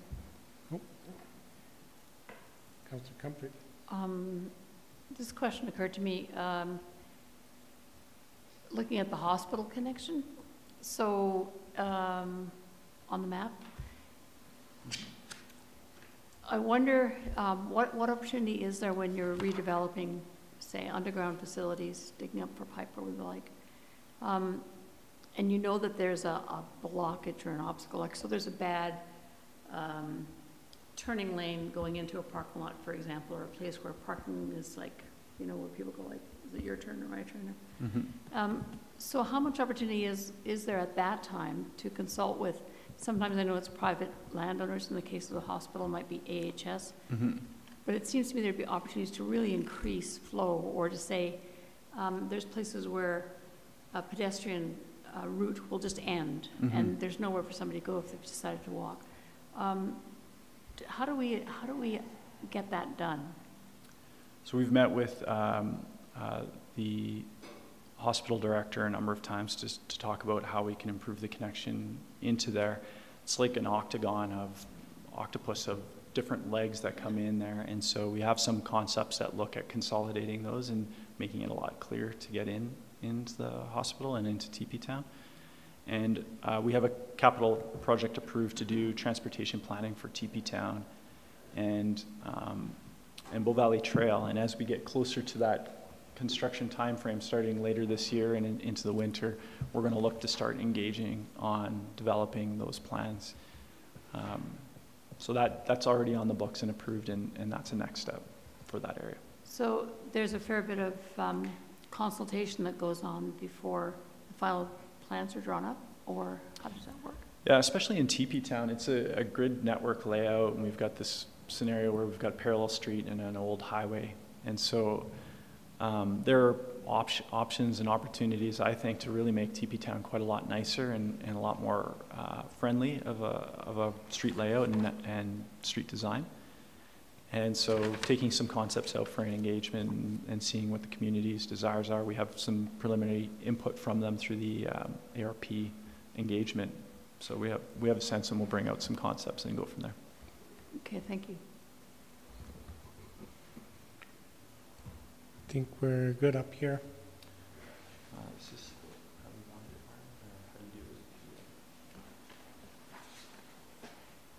So I'll invite Martin Bean up to present on Rome. Martin, how do you get this to be a presentation? Does anyone know how to present something like that?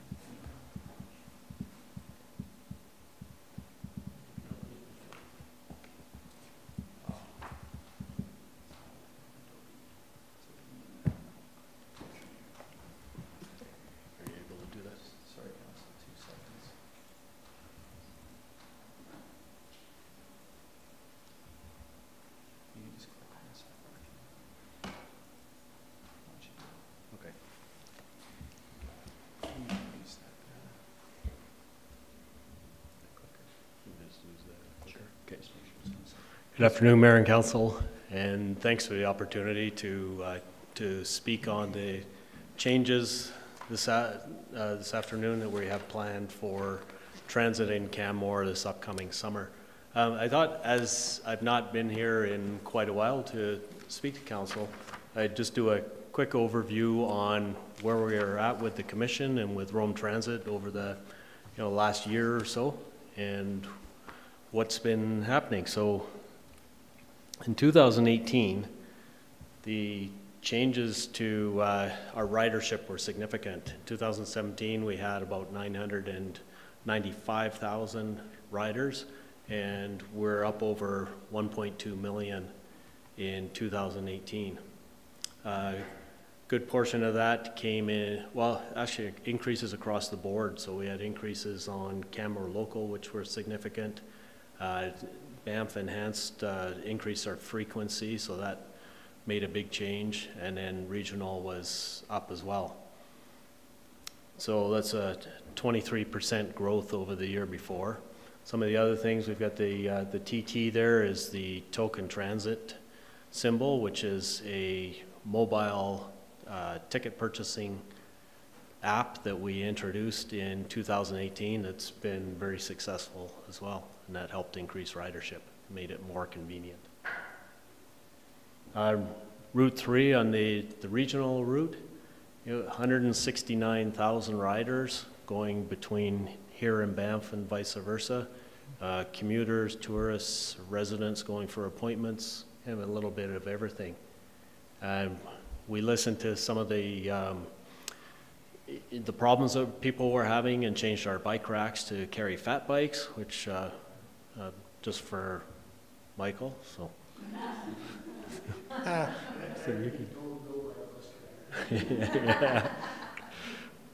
We also have, as you can see, the books there. We have a Books on the Bus program that operates with the Canmore Library and the Banff Library, who stock the buses with books between Banff and Canmore, and plan to expand that to Lake Louise region as well.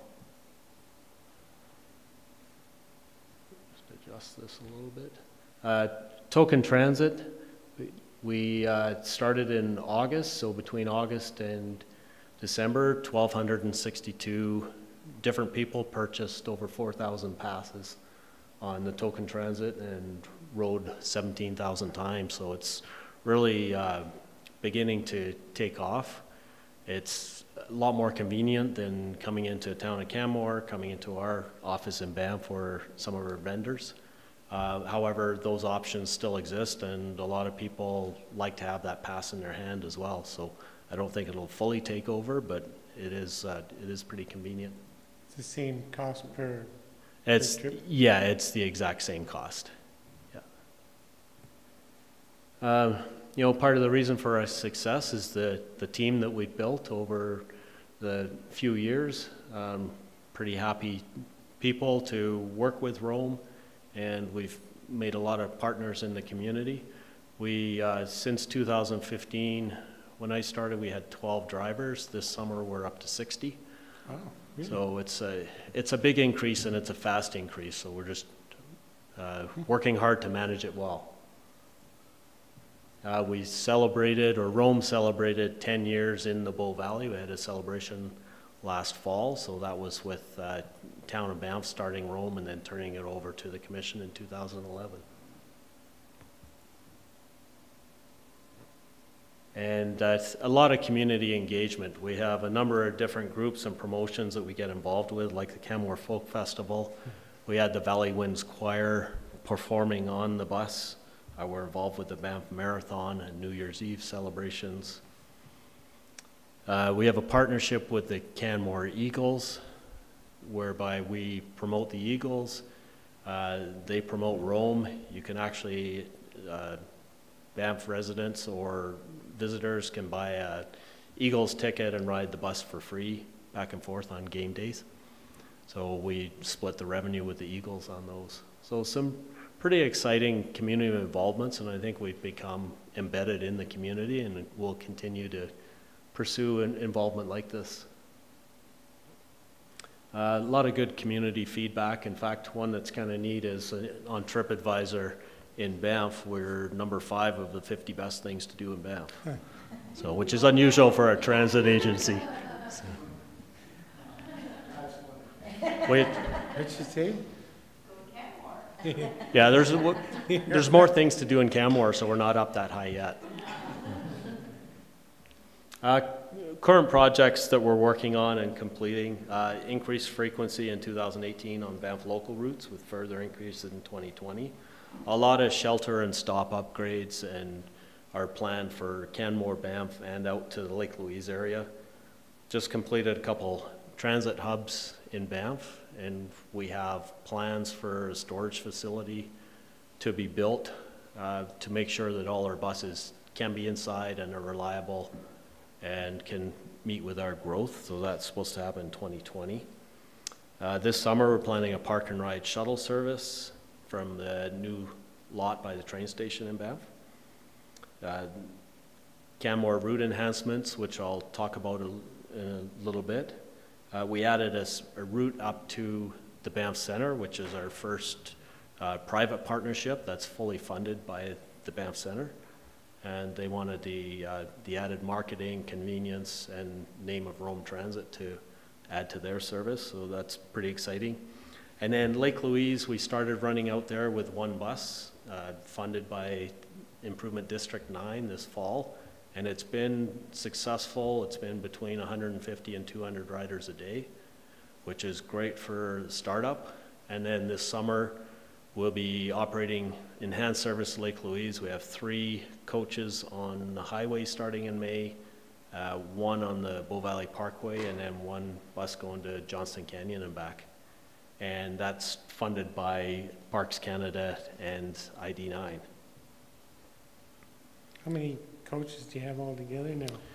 So we have, right now, just taken delivery on our last one. We'll have 24 this summer, of which 4 are a brand new model. They're highway coaches, but low floor highway coach, and it's the only one of its kind that's being built. So that it enables us to keep with our mandate of being fully accessible and providing a highway coach experience between Banff and Lake Louise. And that'll get used also on occasion through the winter months on the Canmore-Banff route as well. Talk a little bit now about the evolution of Canmore local transit, and it's come a long way since the number of presentations that I was involved in here in 2015 and 16. We started up in the fall of 2016 in November. There's the kickoff, the opening day at the beginning of November.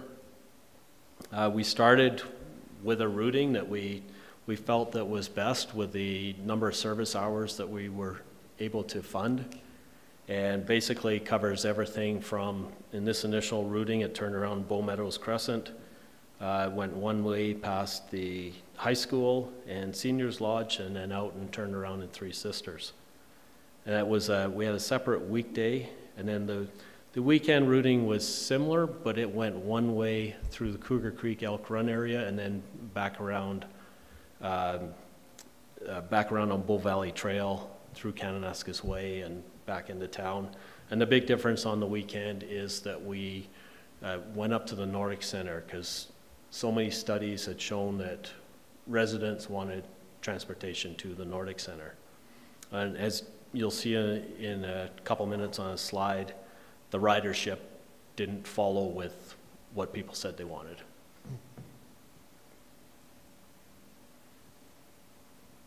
Okay, that's not clicking.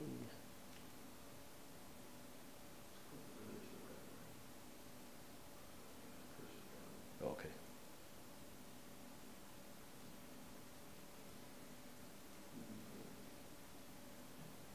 Okay.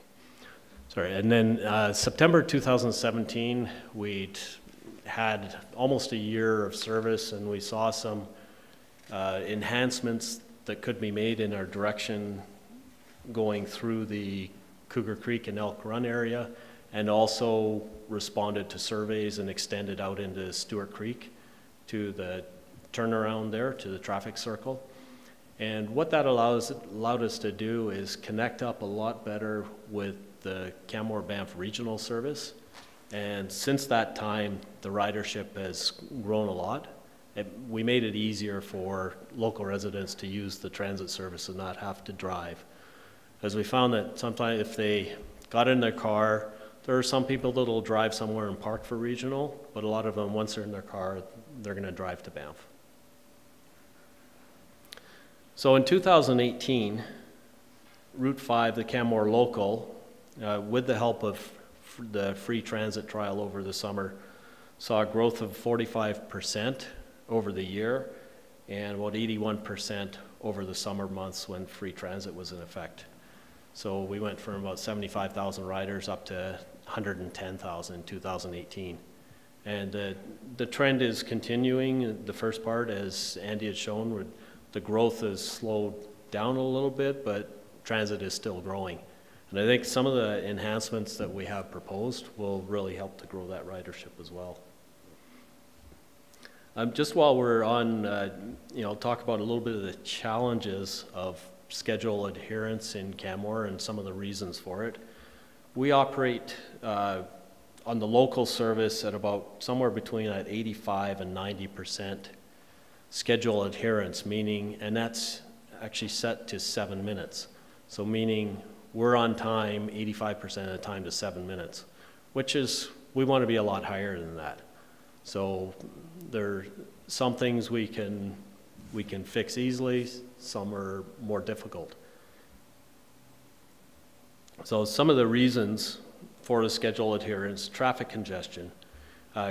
Canmore, as you know, the congestion happens on weekends, happens more in the summertime, so that creates a bit of a challenge for us. There were some construction issues.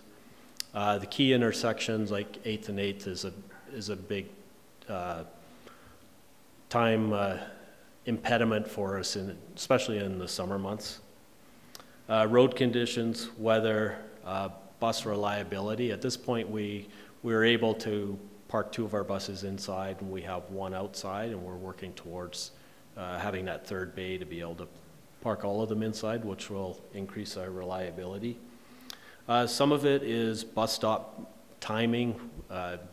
So we may be late at some stops. We catch up by the end of the route. So we're going to adjust that with the new routing planned. And then transit routing is another big reason, and that's what we're here to look at going forward. So the new routing that we have planned to come into place in July will make a few significant changes. It'll be the same routing 7 days a week. We'll take away the weekend and weekday routing.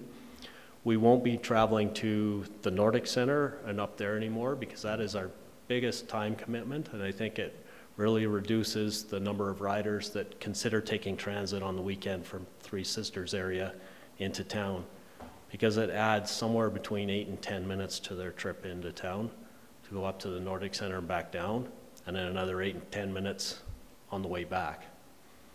You know, that's not to say that at some point in the future, Nordic Center won't be looked at for transit and isn't a viable option, but I think it would be a separate bus and a separate proposition from our regular routing that's getting people to and from work and shopping, etc.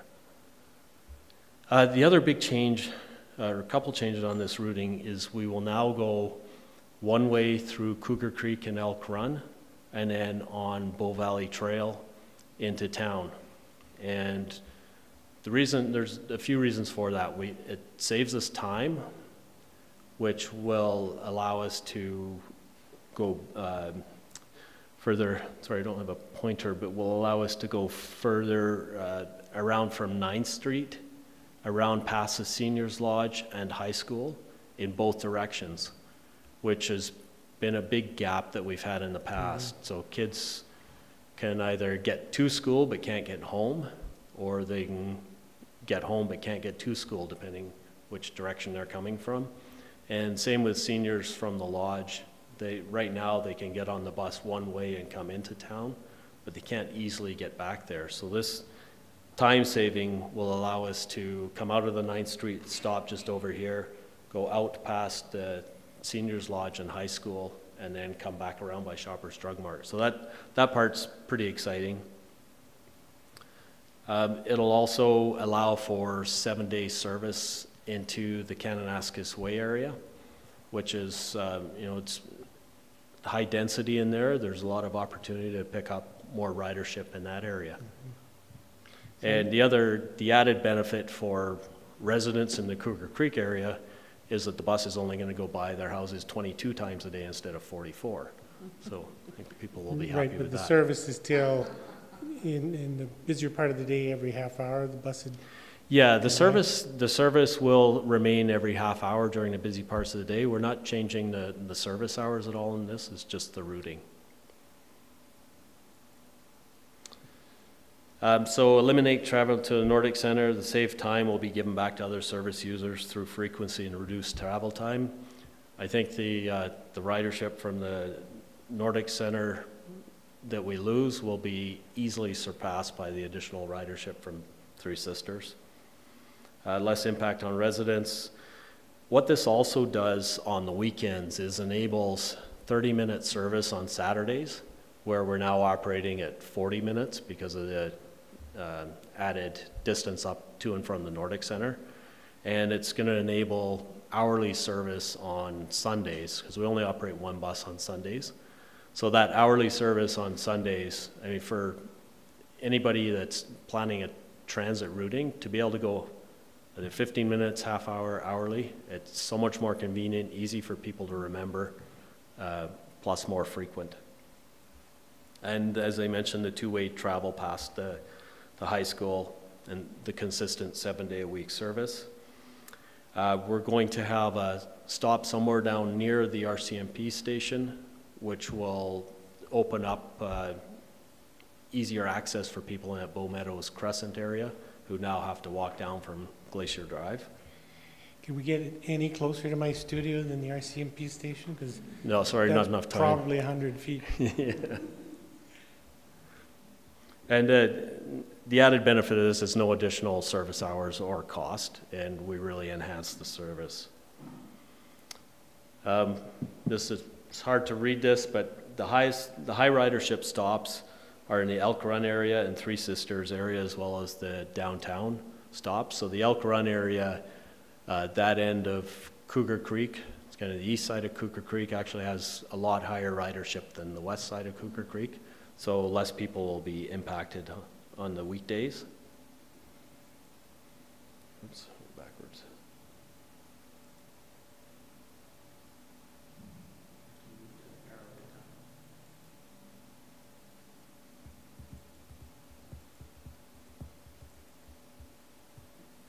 I had this in PowerPoint as well, but when I pulled it up on this system, all my words were wingdings instead of words, so I have to go with the PDF. So our ridership, this is what I was talking about, the Nordic Center. So there's 3 stops on the way up. There's a stop at Rundleview Drive, and then in the Nordic Center, and on the way back down, there's a stop at Quarry Lake. In 2018, we operated up there 2 days a week, every weekend. We had a total of 657 rides for those 3 stops. So basically 6.3 riders per operating day, or 1 passenger every 4 trips on that route. So it's a minimal impact to ridership.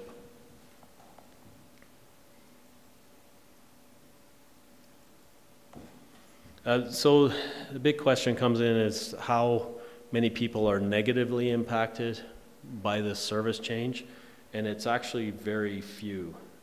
The service change in the green there are the people that are positively impacted. A few stay neutral.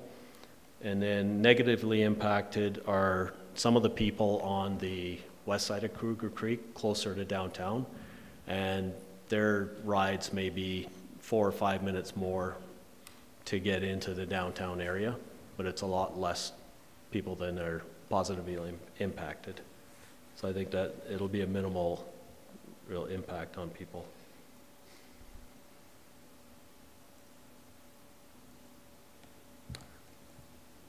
And that was everything I had to talk about. And open to questions. Now I also have Steve Nelson, our operations manager here, who can answer the technical questions when I can't. Well, that was a really great overview. It's I've heard a lot of that information anecdotally, and see it all put together in one presentation. It's pretty powerful. I remember when we first started Roam here in Canmore in 2013, and a few coaches and really a lot of uncertainty whether it was going to work or not. Clearly it's worked. I'm just curious if you've given have you been looking at the new trend, or what seems to me a new trend of on-demand transit? I know Cochrane's talking about it, and I think other communities, something that you're watching, or? It is something that we're watching, and we're involved with CUDA and follow what they're looking at. There are a few communities like Cochrane that we've been talking to the service provider. I'm not sure it's the model for us, but we will investigate it further. And I think on-demand can work for those hours where ridership is low and there's not a lot of demand. And there's so many different models. Like some on-demand services work with an Uber or a taxi company, where after a certain hour, transit is still available, but it's a taxi that you get that comes to your door. So it's something we will look at along with town administration as it evolves further and goes further. In Canmore, the way we have our routing set up now, we are within the kind of that 400-meter range of houses. So people can get to a public transit stop fairly easily. There are a few areas like the back part of Peaks of Grassy that are kind of along that edge of the zone. Because some on-demand services, like Airdrie, is using a model whereby certain areas of town are not serviced by transit, but they're serviced by a taxi that'll bring you to a transit stop, where you pay your $2 to the taxi driver, and then you get a free trip on the transit, and then the taxi bills the city for the difference. Go figure.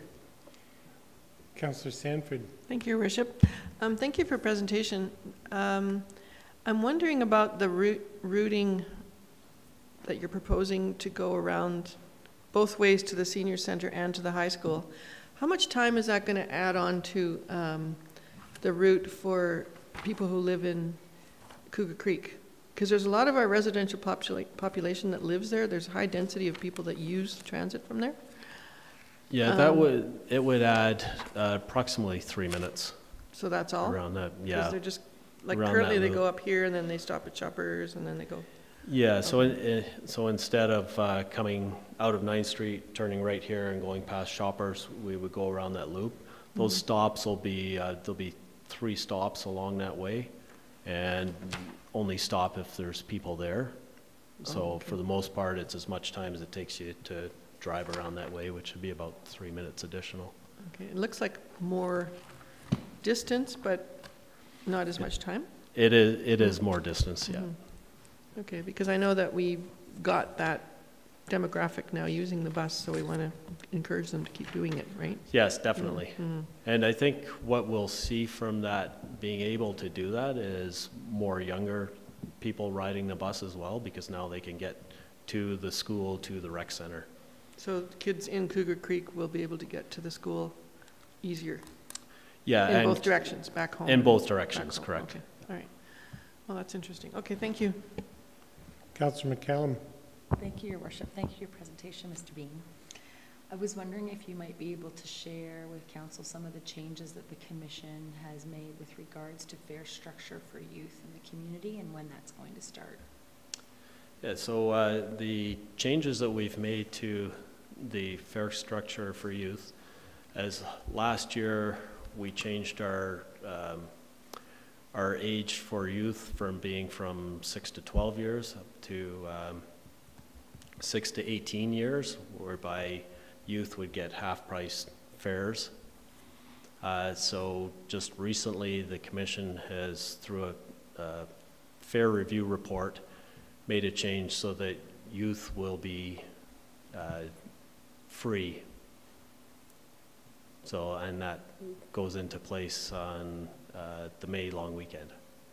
Oh, is it May? Oh, I thought it was July. Sweet. I'm sorry, Yeah, what's the description of youth? What's the age? The age for youth will be 6 to 18. 6 to 18. And the intent of that from Commission's perspective is to encourage lifelong transit riders and change that pattern of behavior. Yeah, and the intent is 18 with valid high school ID. So, you know, we will be asking if you are a high school student, because there are some 18-year-olds that just come into Banff to work at the hotels, and that's not fully the intended demographic. So. That'll be a little tricky to monitor then. Yeah, it's you know, we monitor it now, but it's very loose. I mean, you ask for it, but So you'll be carding them. err on the err on the side of flexibility. Sure. I think sometimes too, a lot of the kids have school IDs, which would be an easy way to flash that. Right. But the other discussion around that was that when you're looking at a price point from a family getting on a bus from their home versus getting in their car to go downtown, if you're paying for mom, dad, and 3 kids, that's when it's going to become cost prohibitive. And where if mom and dad are getting on, then the kids are going with them. The amount of fare revenue that you're losing is nominal, if at all. You might actually increase in fare because the parents are actually bothering to get on. Yeah. So. And it Great. just provides another level of affordability for young people in our community. Awesome. Are there any questions from council then at this time? Thanks for your presentation. It's clear that Rome is doing its bit in moving us towards the modal shift that Mr. Asarte's convinced us we should be doing. So thanks for being here. And at this time, we usually take a 10-minute stretch, 2 hours into the meeting, so we'll do that now and reassemble in 10 minutes. Great, thank you. Thank you. What's that?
Next up, we have Claire Ellick, our transportation engineer, to present on benchlands in Palliser. Thank you very much. Thank you. Good afternoon, Mayor and Councillors. I'll speak in a little bit more detail about some of the changes that are planned for Palliser Trail, Benchlands Trail, and some of the results from the Upper Benchlands Trail traffic calming pilot from 2018. Palliser Trail today is an arterial roadway. It's the central entrance into Canmore from the Trans-Canada Highway and a gateway and transition area between the highway and the central part of the community. It's seen significant new residential development over the past year, including the church site, which is under construction, and there's further future intensification planned for the area. As it exists today, Palliser is a 4-lane cross-section with shoulders on both sides of the road. It's a shared use pathway along the east side of Palliser, long and exposed crossing distances for people walking or cycling. And the RCMP has also reported a significant increase in requests for enforcement and violations related to pedestrian safety and speeds in 2018 and 2019. Before moving on to discuss the specific improvements that are planned along Palliser, I'll talk about plans for an additional connection across the Trans-Canada Highway. We're aware that there are existing desire lines across the Trans-Canada connecting between areas of new and existing residential development and central amenities in town.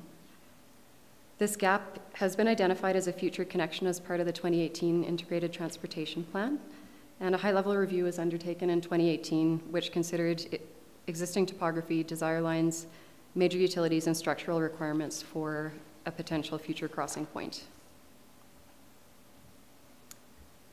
Some of the key findings from this study included that there are significant constraints due to utilities on the east side of the highway, which would influence the cost, tie-in points, alignment, and design of either type of crossing to go in an overpass or an underpass.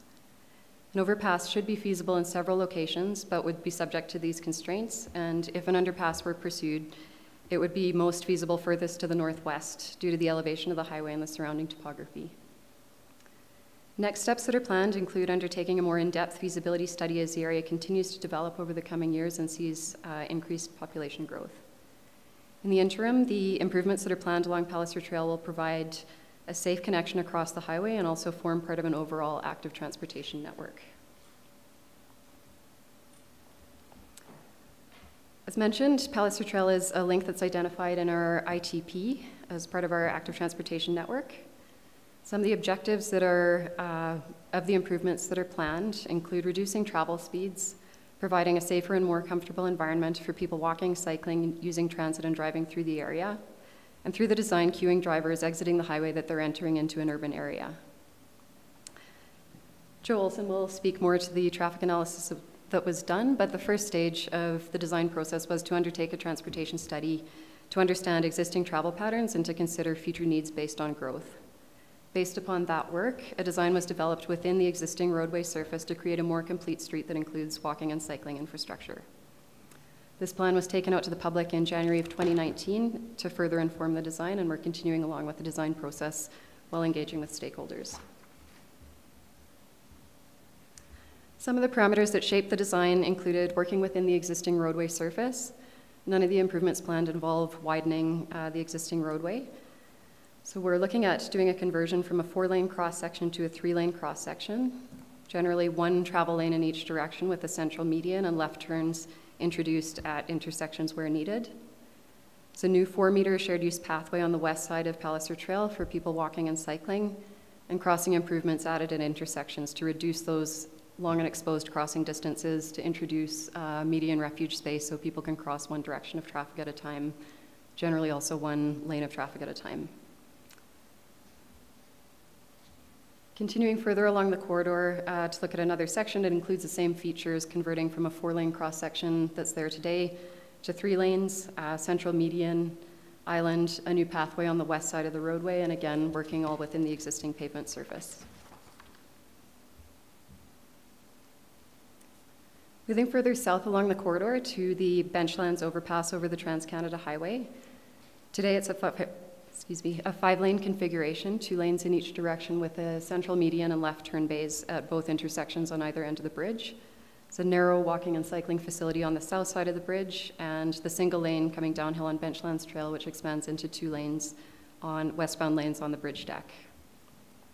Again, the same transportation study was used to inform the design, looking at current peak patterns of travel and expected future growth, and the same objectives in terms of providing good connectivity for all modes, safe and convenient multimodal access across the highway.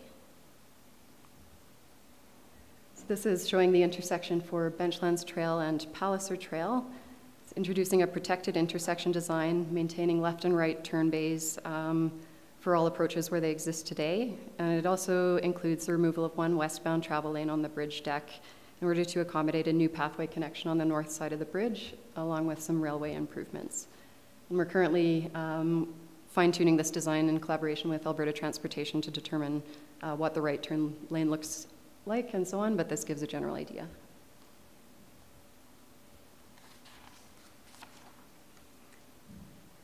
So our next steps are to continue engaging with Alberta Transportation on the design for the overpass. As growth continues, we'll be monitoring for future improvements at the intersections and on the bridge deck, which Joe Olson from Stantec will speak to in more detail following this. Downhill from this section, a new pathway will be constructed along the north side of Benchlands Trail and connecting to the intersection with Bow Valley Trail, which will be off the roadway surface. Moving a little bit further uphill as part of the TIP 20 improvements and providing an update on the results of the 2018 traffic calming pilot project, which was undertaken as a result of engagement work and a study which indicated operational issues and safety concerns along the corridor. Some relatively low-cost temporary trial measures were implemented, including paint and bollards, and piloted to assess whether it would be possible to address some of the pedestrian safety concerns and operational issues through relatively minor interventions. More costly interventions, including curb realignment or geometric changes, were excluded from the pilot, as this work originally came about as part of a mill and overlay project rather than more significant construction. Through the pilot, data was collected and a consultant study has been prepared with findings and recommendations. The study conclusions found that the measures were unsuccessful in reducing speeds or increasing pedestrian comfort. The crosswalk alignments did not improve comfort for people walking and cycling, and some sightline issues were created as a result from where vehicles were queued relative to the crosswalks. And traffic delay at both intersections with Cougar Creek Drive did not significantly increase during the pilot. The greatest delay measured was an 8.5-second increase in the morning peak hour delay from the east leg of Cougar Creek Drive turning onto Benchlands Trail. Pilot was conducted both during and after school was out for the summer.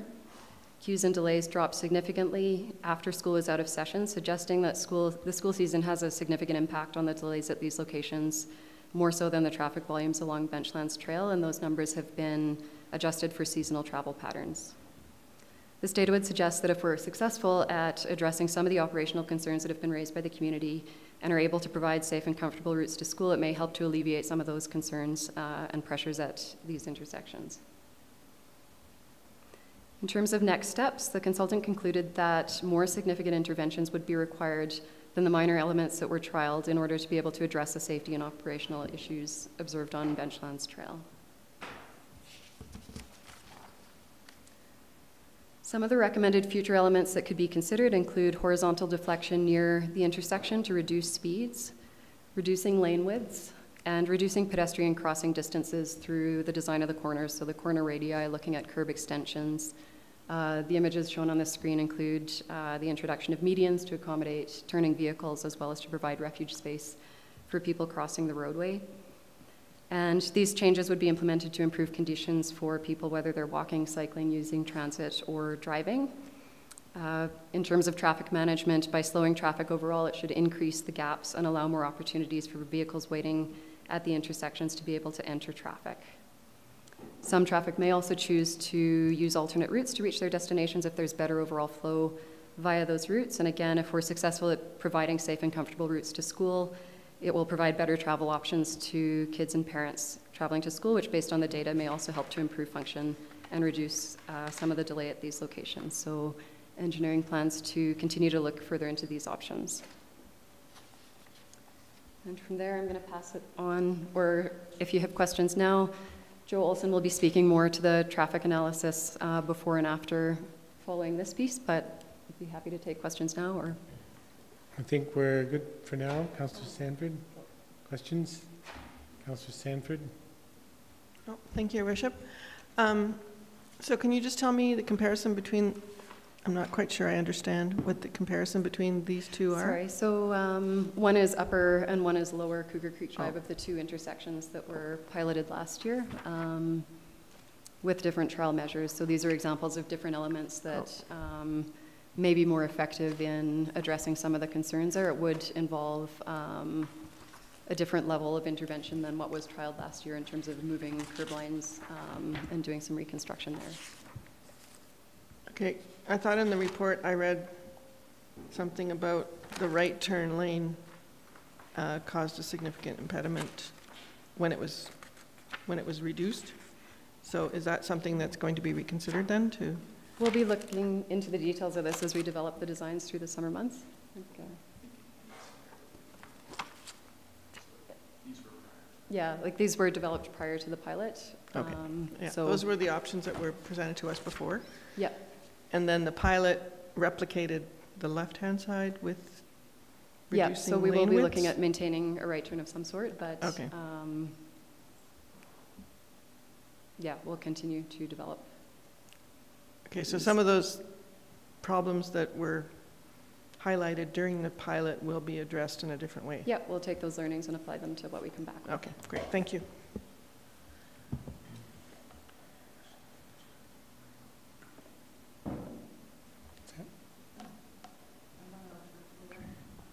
Councillor McCallum? Thank you, Your Worship. I have a question about, and I've asked Mr. Sarté this question before, but now that we've sort of done this preliminary work on the interface between Benchlands Trail and Palliser, if we are to move forward with these changes, especially with regards to the pedestrian, actually biking facilities, will we be working with the people in that neighborhood to sort of identify which trails are best for bikes and which trails are best for pedestrians? So on the Cougar Creek side, going down the sidewalk there isn't particularly wide, and it's, in my opinion, perfect for pedestrians, whereas there's the asphalt trail across the road that will align with the path that's going to go over the bridge deck and go into Palliser. That seems to align better with bicycle traffic. And I'm wondering if that is sort of like the forward-thinking discussion, because I see a lot of conflict. Sorry, I see some conflict. I don't live on that side of town, but I am on that side of town. Mm-hmm. And I'm just wondering if that's sort of part of the larger vision.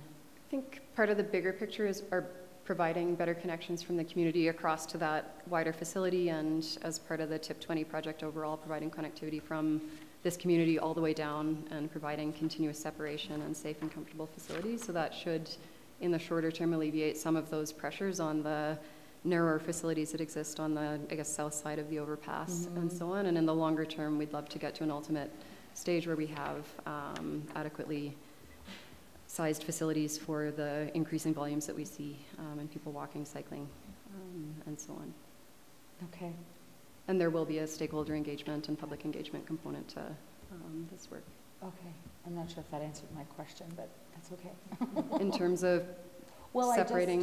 it's not about, it's just that one path is better, or better, not designed even necessarily, better accommodates, I guess, people on bike, especially when they're going downhill. And if you're going to look at designing that two-way bicycle path over the bridge deck, it just would make sense to me that if you're on your bike, stay on this side of the road. If you're on foot, go across the road, and then there won't be this awkward interface between users. Mm-hmm. And I'm just wondering if that's at all part of the plan, because I see those conflicts. We see them on the bridge deck itself now, mm-hmm. as it sits, with the pedestrian facilities, yeah. And even when a similar sort of issue exists when you're crossing the bridge to go over to Mineside even. The bridge deck is accommodative more for bicycles, and then if you're on your bike on the road, you get squeezed out or past, and it's dangerous. But Just speaking to the history of how that ended up being shared use on the sidewalk. that'd be great, because essentially. I don't remember when that actually got. It was born out of the fact that the pathway where we were requiring people who were bicycling to go just dead-ended at the overpass and then kind of spit them out to nothing. So we said, well, at least for the uphill direction, we'll allow people to cycle on the sidewalk.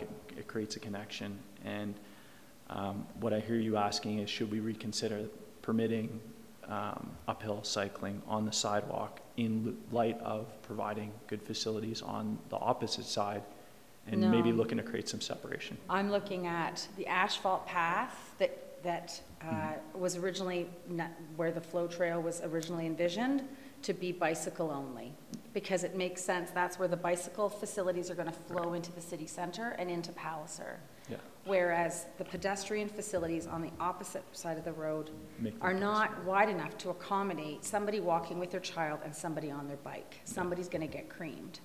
And so I just am looking, that seems to be, it's almost logical to me. I don't live on that side of town, but I don't see a lot of that logic occurring. And I know that you can't force that on people, but you can educate that on people. And I'm just wondering if that's part of that overall vision, because I see conflict there with different users, particularly on the sidewalk side. It hasn't been envisioned. It's been envisioned as still keeping it shared use, but we'll take the feedback back and before we come back to council as part of the next steps to bring it for planning purposes. Yeah. In lieu of widening we'll give that some thought. Right? That's kind of where, like, eventually widening it would be the right way to go, but in lieu of widening it right now, it seems like some education could make it more comfortable for everybody when they're either on their bike or, and then you could just scream down that hill if you were on your bike, right? Wind in your hair, right, Mr. Fark?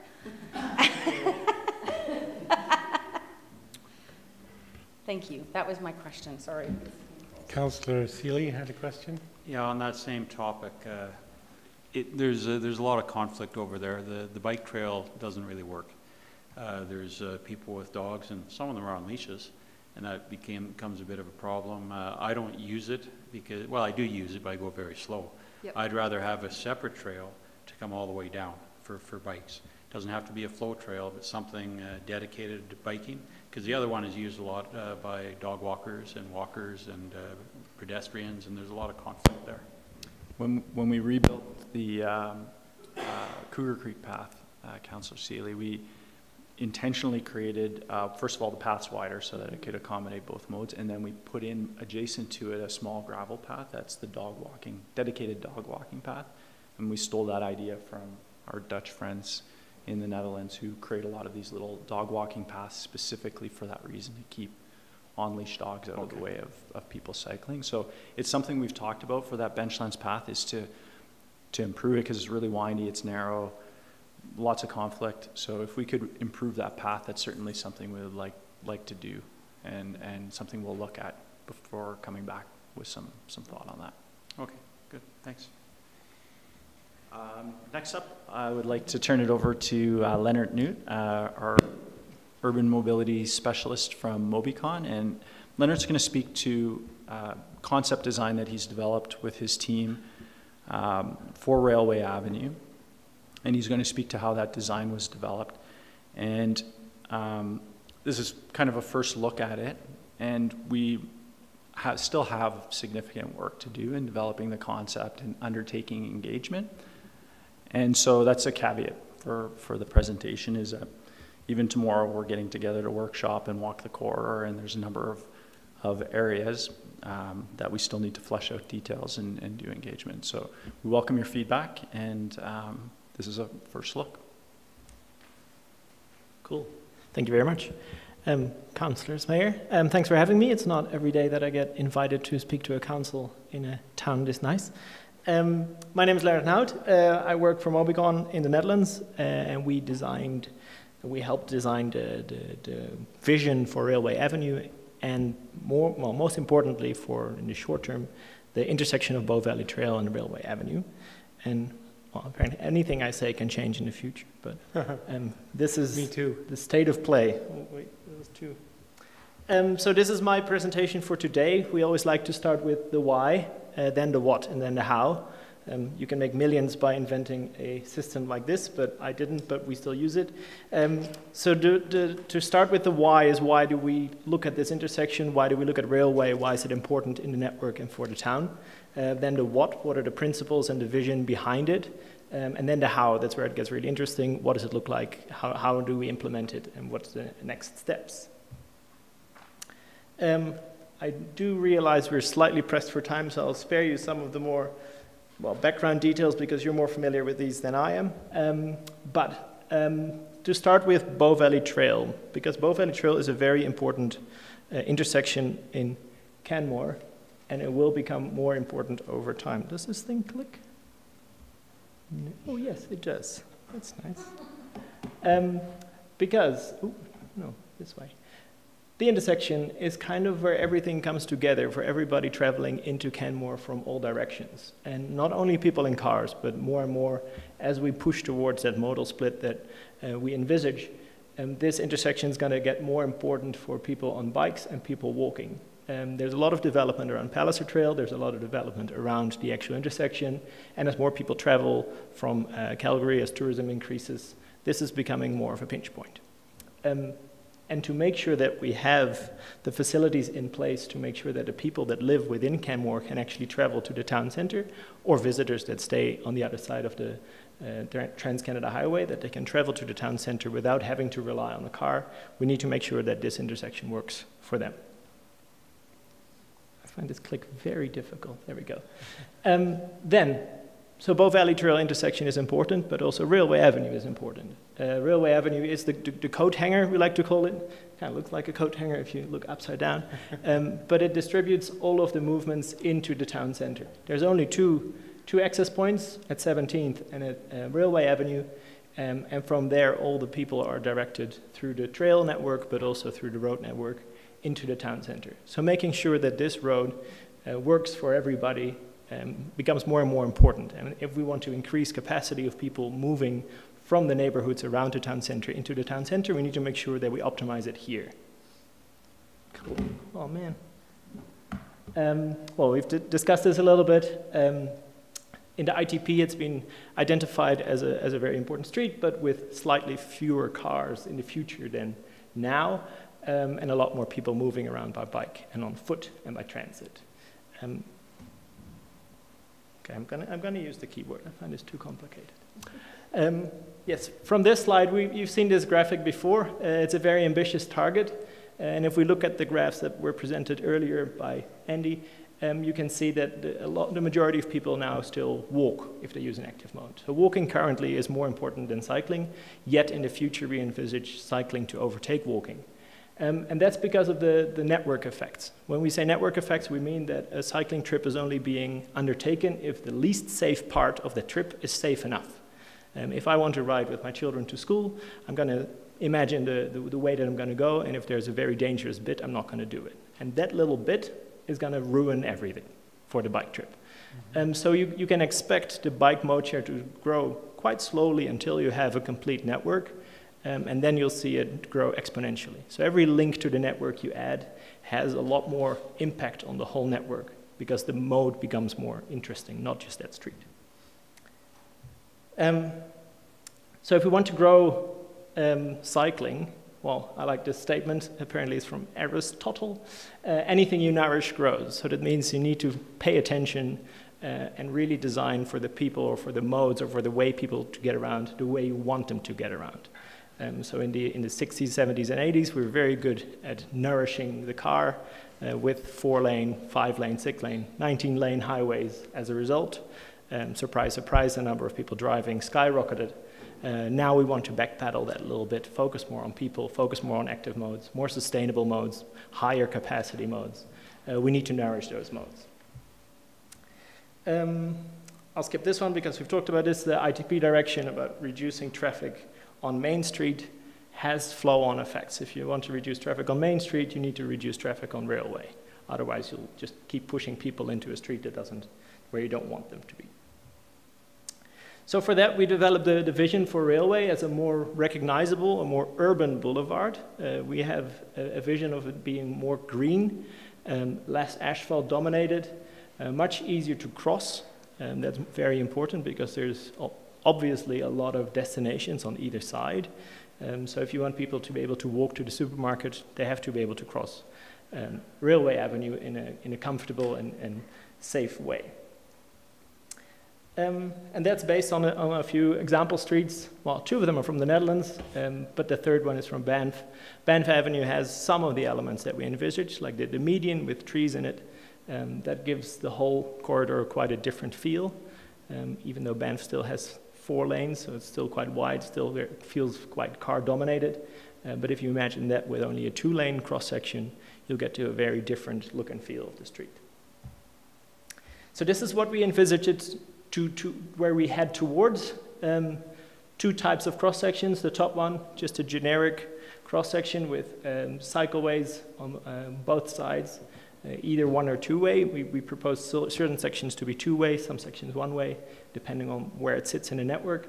A single car lane in each direction, wider footpaths, and a lot of greenery.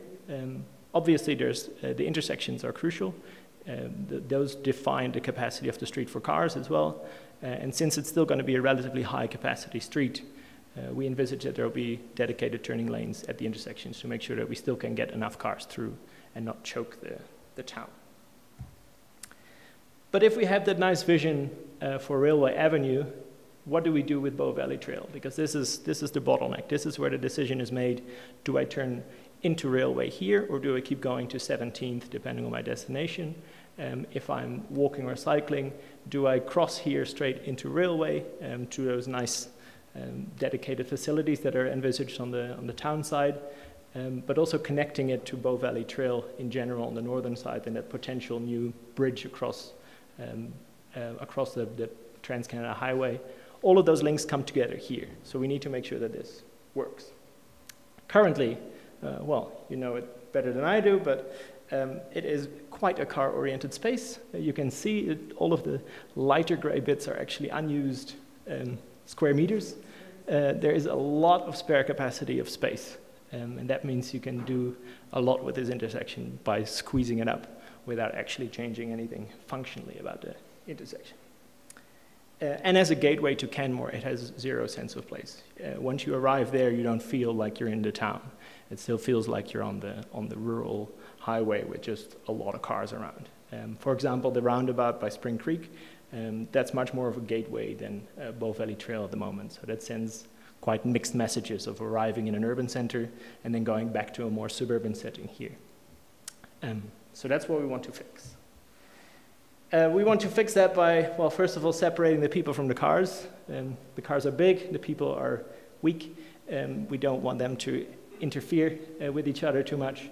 So we need to create some space for the people by limiting some of the space to the cars. And as we saw, there is a lot of spare space that's currently used for cars.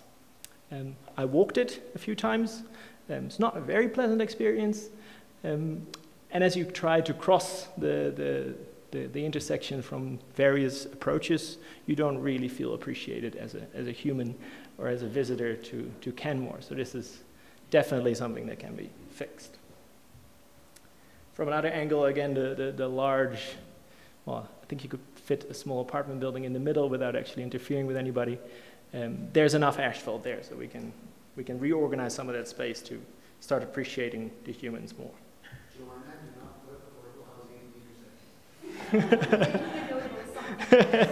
Small circular, yeah. Well. Something circular. There is obviously a lot of development going around the intersection as well. This is, well, currently an outdated map. The southeastern corner now has development as well, with shops that actually cater to a lot of walking traffic, but are currently very hard to reach. So yeah, these are the goals that we want to achieve by redesigning the intersection. Improving the pedestrian quality is very important. The pedestrian experience crossing into the town. elevation place link is very important, getting people to walk there and feeling appreciated. But also, obviously, there's a lot of cycling infrastructure going in around this intersection. The multi-use trail on the northern side, on the northeastern side, and along Bow Valley Trail, there'll be separated cycle infrastructure, and as we envisage on Railway Avenue as well. So that all comes together here. So we propose to build probably Alberta's first protected intersection, proper protected intersection. This is not the design. I just wanted to explain a couple of the features of a protected intersection, what it is and what it does. In the Netherlands, we call this an intersection. This is the stock standard intersection for signals. So for us, this is nothing special. But what it does, it allows, for example, for cyclists to turn right without even bothering with the traffic lights. That seems simple, but it saves you a lot of time when turning right. On the other hand, if you want to turn left, you have to do a two-stage turn. So you cross straight first, follow the white line, wait for the second light phase, and then turn left. Those kind of balance each other out, so as a net travel time on a bike, you'll be probably the same or slightly less. And if you phase it well, I mean, the light phasing gets a bit technical. If you phase it well, then you can give the second leg green right after the first one, so you can actually be fairly continuous turning left as well. Then the second, well, you've seen this in a few of the intersection designs around Canmore, the setback, so making sure there is space for cars to turn and then look for cyclists and pedestrians. This gives people just a little bit of breathing time and breathing space and allows them to respond to a changing environment, and it reduces the stress on drivers. So by turning right, you still have time to look for bikes and pedestrians. It's actually much easier to turn your head 90 degrees than 120, so you approach the crossing very differently at a low speed, and you have time to respond. And that leaves you with some space for islands. These are the elements the white ones, the elements that make it a protected intersection, and it shields cyclists and pedestrians from right-turning cars, or mostly trucks, actually. Right-turning incidents are the biggest cause of crashes at intersections in North America, and this makes sure that you're protected from the blind spot turning trucks. And then the median makes it much easier to cross. Makes it much easier to cross if you're not as fast as other people, for example. Now the light phasing has to be very long for the whole distance, and I think it's about 30 meters at Bow Valley Trail. So that's a lot of time, and you have to go in one go, and if you don't make it, good luck to you. If you just cross in two stages, you actually have a lot more time, and it also gives you a place to rest if you're a bit slower. So then, what does it look like on the ground? This is the concept design for Bow Valley Trail intersection as it stands now. I've aligned it, funnily, because I like it to be more 90 degrees. So on the left, you see Railway Avenue with 2 lanes coming out and only 1 lane going in. So that's quite a big change from what there is now. The Benchlands Trail has 3 lanes, so 1 lane for each direction, which gives you more flexibility in terms of how you design the light phasing and can reduce the phasing time while still keeping it safe. The southern side and the northern side are the southern side of Bow Valley Trail is very similar to the situation today, with a long left turn bay that will allow for the queue when the trains come by, because then the queue builds up very quickly, so you need some space for that.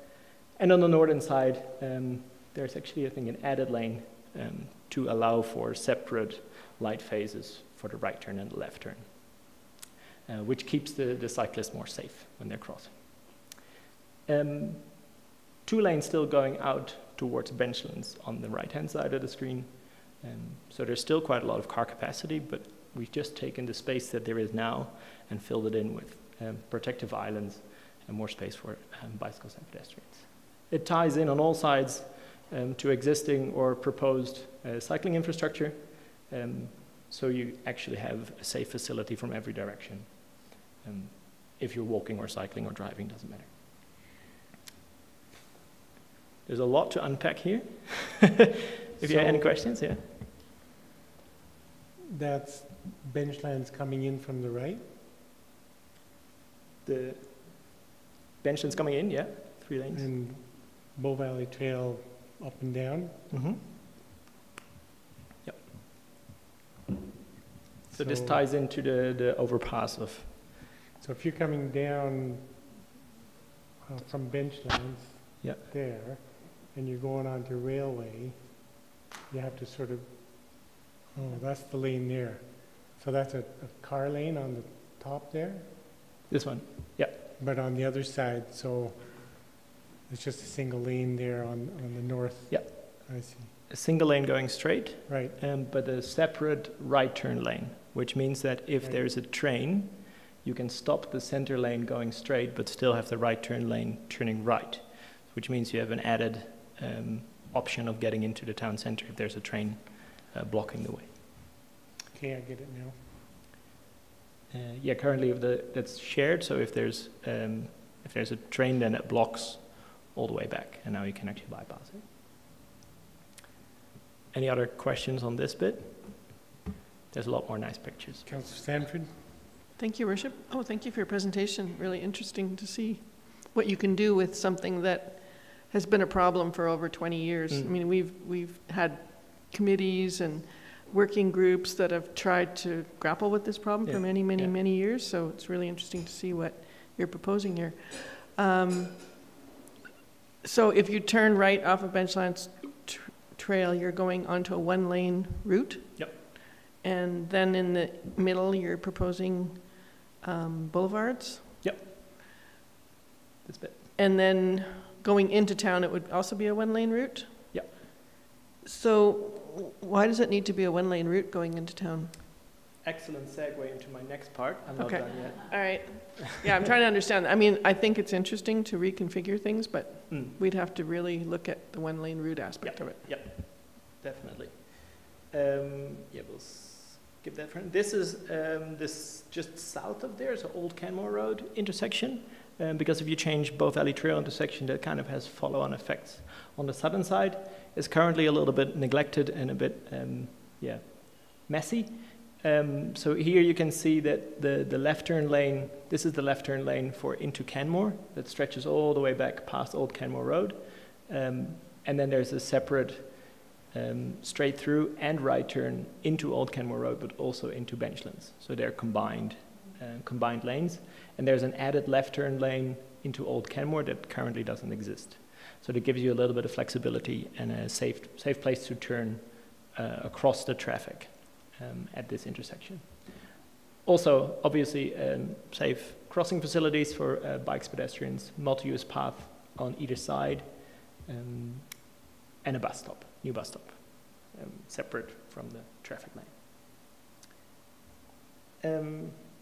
So yeah, then this is the vision for Railway Avenue. As I said, taking it down from a 4-lane to a 2.5 lane, in some sections 3-lane configuration. It still gives you a lot of capacity. There's a in Dutch we call this a driving slower goes quicker system. We use this in many suburban or urban streets, where we take a street and we kind of optimize the flow. So there's fewer obstructions in the flow, but by having a single lane at a lower speed, you actually get more throughput of number of cars you can get through there. Obviously, with a central median that's raised and green and planted, you need to be careful of access to neighboring properties. These haven't all been hashed out yet, obviously, because we need to do a lot of engagement with the property owners to see what their needs are and how we can accommodate that. But this is part of the final, or not the final, but the vision or the direction that we want to take it in, which means that from some properties you would have to turn right out and then use a U-turn facility as drawn in the middle to turn around, turn left if you want. This is only, however, a very small portion of the trips that use Railway Avenue, that actually use the properties on the boundary of the street. So that circular area just adjacent to the Campbell Motors, if you're coming towards downtown, you just pull into the median area and wait your turn. Yep. Cross into Campbell. If you're coming out of Campbell and going left, same thing, you pull out into that median area and wait your turn. Exactly, yeah. And this is it's quite a modular system, so you could implement a U-turn facility at various locations. You can add more or add less if you want. You have the width, so there's enough space to implement it further if it becomes a real problem for landowners. But this it would add seconds to somebody's trip, but still generate a lot of the benefits. Right, for so the whole trying to get downtown from the business next to Cambo, you're gonna have to turn right and pull a U-ey in that circular area. Yep, that's right. Yep. There's more examples of what it would look like. For example, this would be the intersection of Railway and Main. We investigated putting in a roundabout because a roundabout would be the preferred option from a safety perspective. However, in the ITP, we have pretty clear guidance that we want fewer cars entering Main Street. And with a roundabout, there's no way to control the left turn flow. You're actually facilitating it more. So what we propose is instead to keep it signalized, but with a shorter left turn bay from Railway, which means that you actually give less screen time. So you can tweak the number of cars you want into Main Street down to the single vehicle if you want, by changing the signal phasing. With the roundabout, you would have continuous flow into Main as much as you want, and it wouldn't actually give you the option to regulate the number of cars. Again, also a protected, well, I call them normal intersection, a protected intersection and a formalized driveway at the northern side, which would give access to the shops. And what's beneath that brown circle by the provincial building? Yeah, these are they're already in several places in Canmore, the exchange points where either two multi-use trails meet, but we use the same treatment to transition from a separated bike facility to a multi-use trail. It's always tricky to get those transition points right because people change from a multi-use trail and all of a sudden they have to align onto the right location. By using these circular meeting points, it adds character, it adds quality, and it highlights the transition point so people can figure out where they need to go from there. You'll find them in several spots along the corridor. So if we look a bit further, we're not going through the whole corridor, don't worry, because it's quite long. But this is another intersection. This is the commercial driveway by, basically by Starbucks there at the top, I think. So this is currently signalized, but because we've gone down to a single lane configuration, it doesn't have to be signalized anymore. And that means it's actually safer because people rely on their eyes and themselves instead of on a light. And it allows for U-turns of larger vehicles as well. So here you can U-turn a bus or a smaller truck, not a 17-meter truck, but a smaller truck could turn around in this facility. And again, has that separated bike infrastructure and a safe place to cross for pedestrians and bikes. Crossing two single lanes is infinitely easier than crossing 4 lanes in one go. So this will create a lot of quality for pedestrians and much more safety because you're less exposed to the traffic. Councillor Seeley had a question on this slide. Not on this slide. Going back though, Elevation Place, I never saw what was happening with that intersection. It's just off the top of the screen there. This intersection, yes. There, we proposed a left turn bay into Elevation Place, also not signalized. So just a left turn bay where people can queue up to turn left, and then a right turn just from the And what roadway. about coming out of Elevation Place? That is still under investigation. There are several options. You can either allow them to turn left and right out, but there's also an opportunity to create a different access through this intersection, through the back behind the provincial building, and using this driveway, which would formalize that crossing and make that whole area a lot more safe. Okay, good. And then this would become only an in for traffic. All right, good. Thank you. But those still have to be finalized and see if the right-of-way is there at the back as well. Councillor Comfort, you had a question? Yes, so what happens at 10th Street? Well, two questions, I guess. If Yep. if you're wanting to send fewer cars down Main Street, are you Yep. wanting them to go down 10th? Yep, exactly. Yep. And So then how do you? 10th Street would have a lot longer turning bay, so there's more space for people to queue for turning left into 10th. Plus also through tweaking of the traffic lights, you can just give them more green time Okay. turning in. So that way you can really tweak, to the Okay, that second makes how sense. much Thank you. time you want to give them. And then at the top, this is quite a change. This is 17th and Railway, because we realize that if you are squeezing cars out of Railway, or if you want to, change the priorities or change the way people behave, you're gonna expect more people using 17th Street to go around the back of back of the town center as per the ITP. And that would, one of the options to facilitate that is to allow for realigning this intersection by providing the priority for the 17th Street side. Where's my mouse there? So this movement would be prioritized over this movement, which would mean that Railway Avenue is not the default choice for people traveling here. Currently, if you're driving down this street, you automatically get funneled into Railway. That's the normal way to drive, basically. And we propose to change that back to the old configuration, where this would be more of a T-junction, still signalized. The signals are there mostly for the train crossing. If the train crosses, you want to make sure that people can still cross this way and can still get in and out of Railway Avenue. If you would not signalize it, you would just have people queuing here for eternity. But by realigning it to make sure that people choose 17th Street more easily and it becomes easier for drivers to travel there. Also here, a connection between the multi-use paths on various sides. On the northern side here is a proposed one. This is the existing one around the back of the commercial development, tying into all of that, but with separated cycling facilities through the intersection. And then a slightly realigned intersection at Bow Valley Trail again. Functionally, it's the same number of lanes on each direction, just again taking some space to make sure that we make it safe. So that was my slides. Any questions on the whole? It is still in the visioning phase, so we've got a vision now. There's a lot to be done. This is the Railway Avenue part is obviously not going into the 2020 work program, but there will be developing of the design to make sure that everybody's happy with it before we take it to construction. Yeah, I don't know if we have any other questions this time, but really interesting to see that overview. Pretty, well, really interesting. Good. You have a question, Councillor Sanford? Could you just go back to the previous slide? Because I'm trying to get the orientation. So the railway tracks are the gray part, right? Mm-hmm. Yeah. And Bow Valley Trail is where the lights are. Yeah.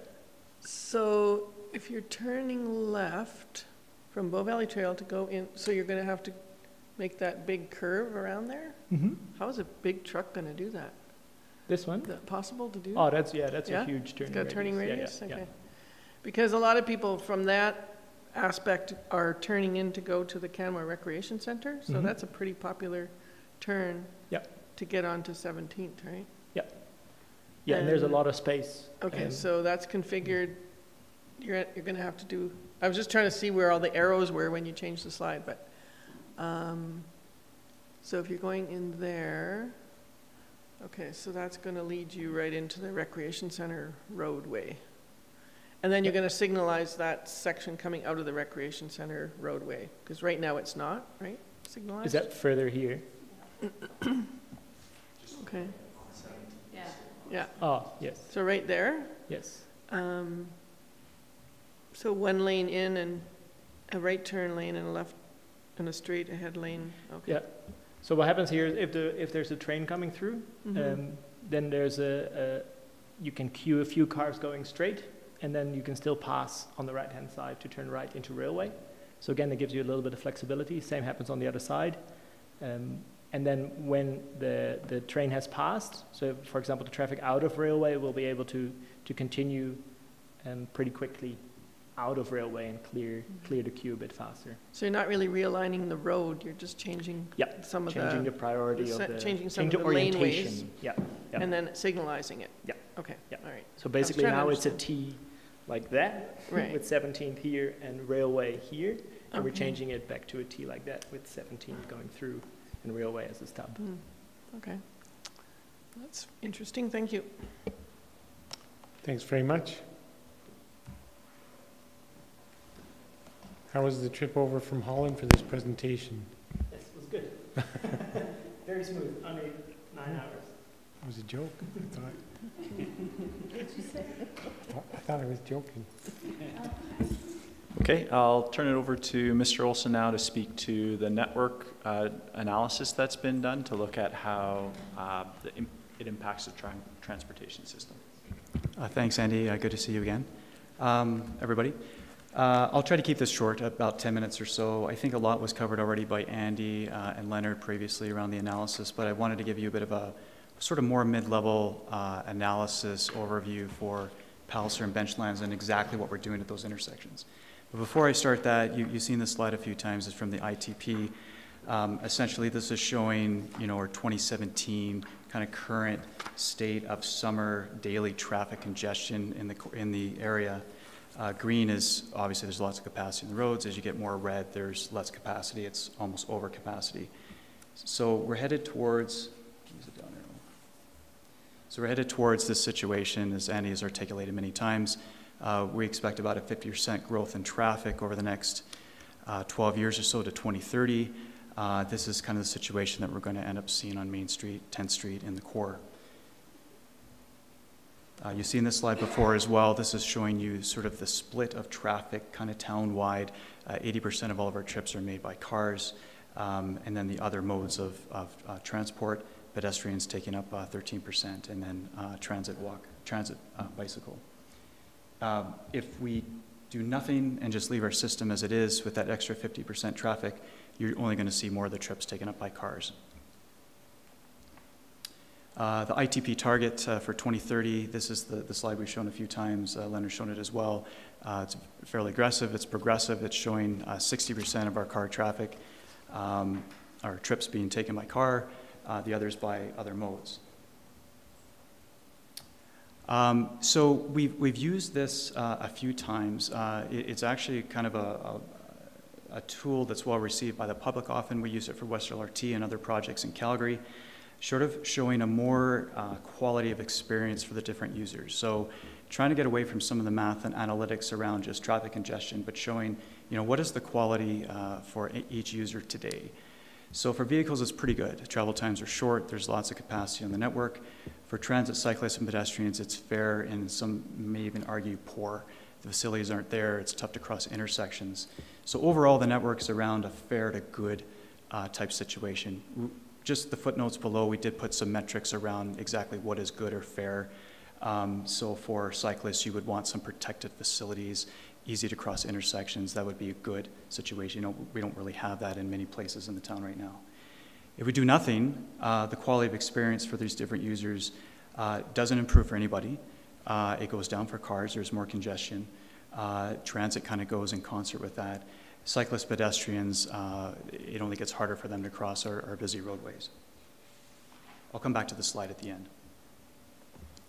Okay, so in order to try to drive these modal changes, there's a number of different things we're doing. Network changes to influence travel route that's been touched on, complete streets integration that Leonard's touched on in his design, and then some other travel demand strategies that we are looking at, like how's our wayfinding when you're on the highway, even coming into the core? Can we use some technology like variable message signs saying there's a train at railway, don't go this way, or here's your travel time. Very quickly, I just wanted to sort of build on what Annie said earlier. So this is a graph from Calgary, about a year or two after the downtown cycle track network was implemented. This is a 6-kilometer piloted but now permanent network in the downtown, taking some travel lanes and dedicated for cyclists.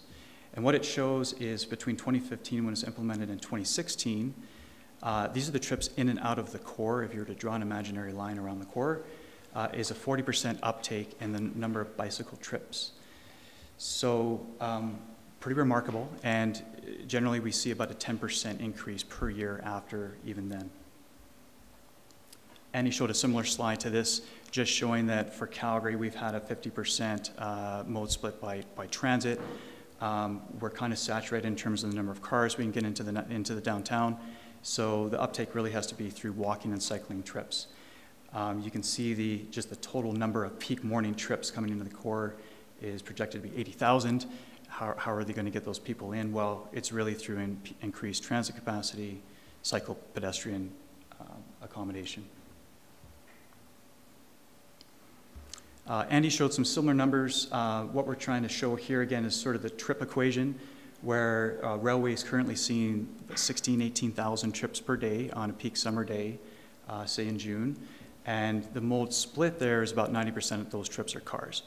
If we do nothing, there's another 6,000 to 8,000 trips to accommodate, and it's going to be mostly by cars.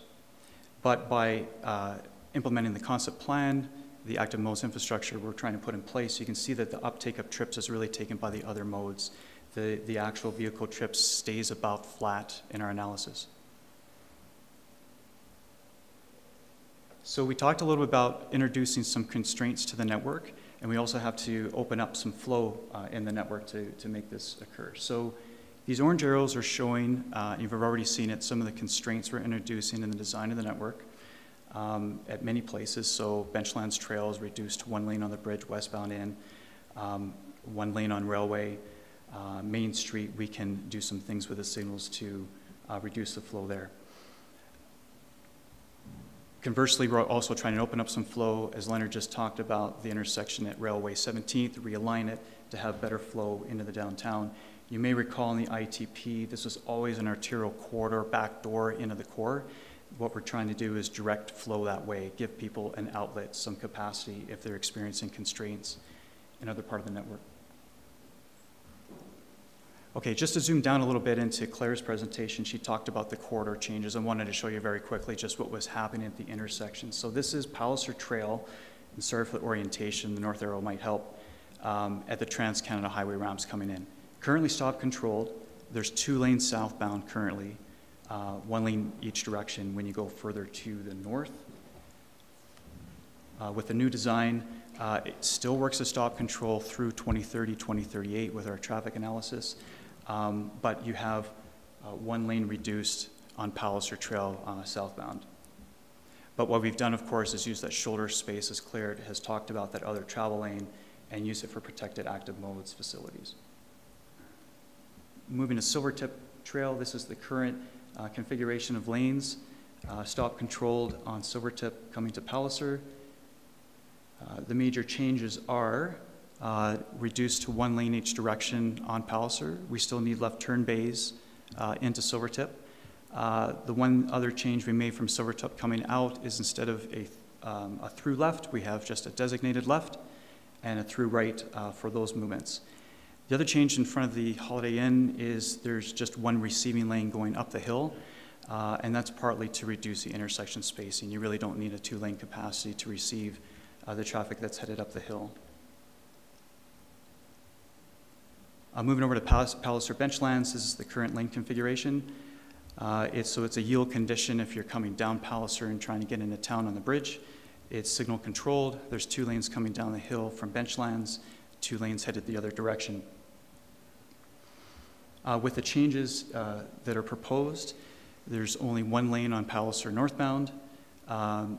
Claire had shown a free flow version of this intersection. As she said, we're still looking at the design here, but this is a tighter intersection design with a right turn a little bit tighter the intersection. It's not free flow. We know from our analysis this will work fairly well to 2030. We need to monitor it beyond 2030. We may have to do this free flow configuration again. And we've done some work on the bridge just to see that there's the ability to add another lane back on Benchlands Trail across the bridge, but you have to take away from the eastbound direction to do so.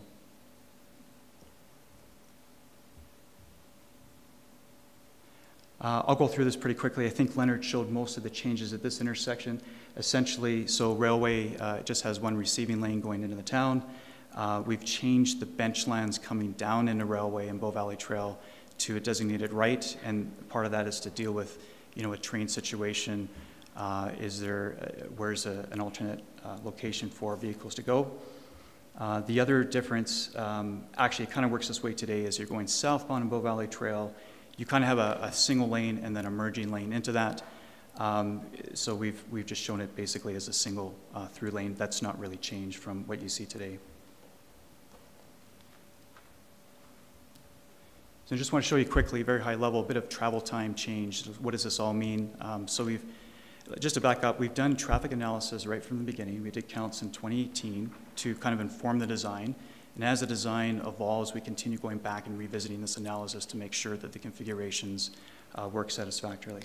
But for a person driving, if they're down, say, by the A&W, Their travel time to, say, 10th Street on Railway is currently about 1.5 minutes on average.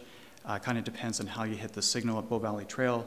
But with what's proposed and the constraint, it adds about 1 minute on average to that travel time. If you're coming from Benchlands Trail and you're approaching Bow Valley Trail, it's even less than that. And that's because when you go back here, it's that northbound left that we're constraining. We're definitely putting more delay on that left turn. But the through lane that comes across Benchlands into Railway has more capacity than that northbound left. Hence, the travel time is not as impacted. And just to show sort of a more like longer regional trip, if you're coming from Dead Man's Flat, say, and headed to the fire station, same trip, but a little further out, that's about a current 10-minute travel time. We're introducing another minute, which is about 10% to that total vehicle travel time.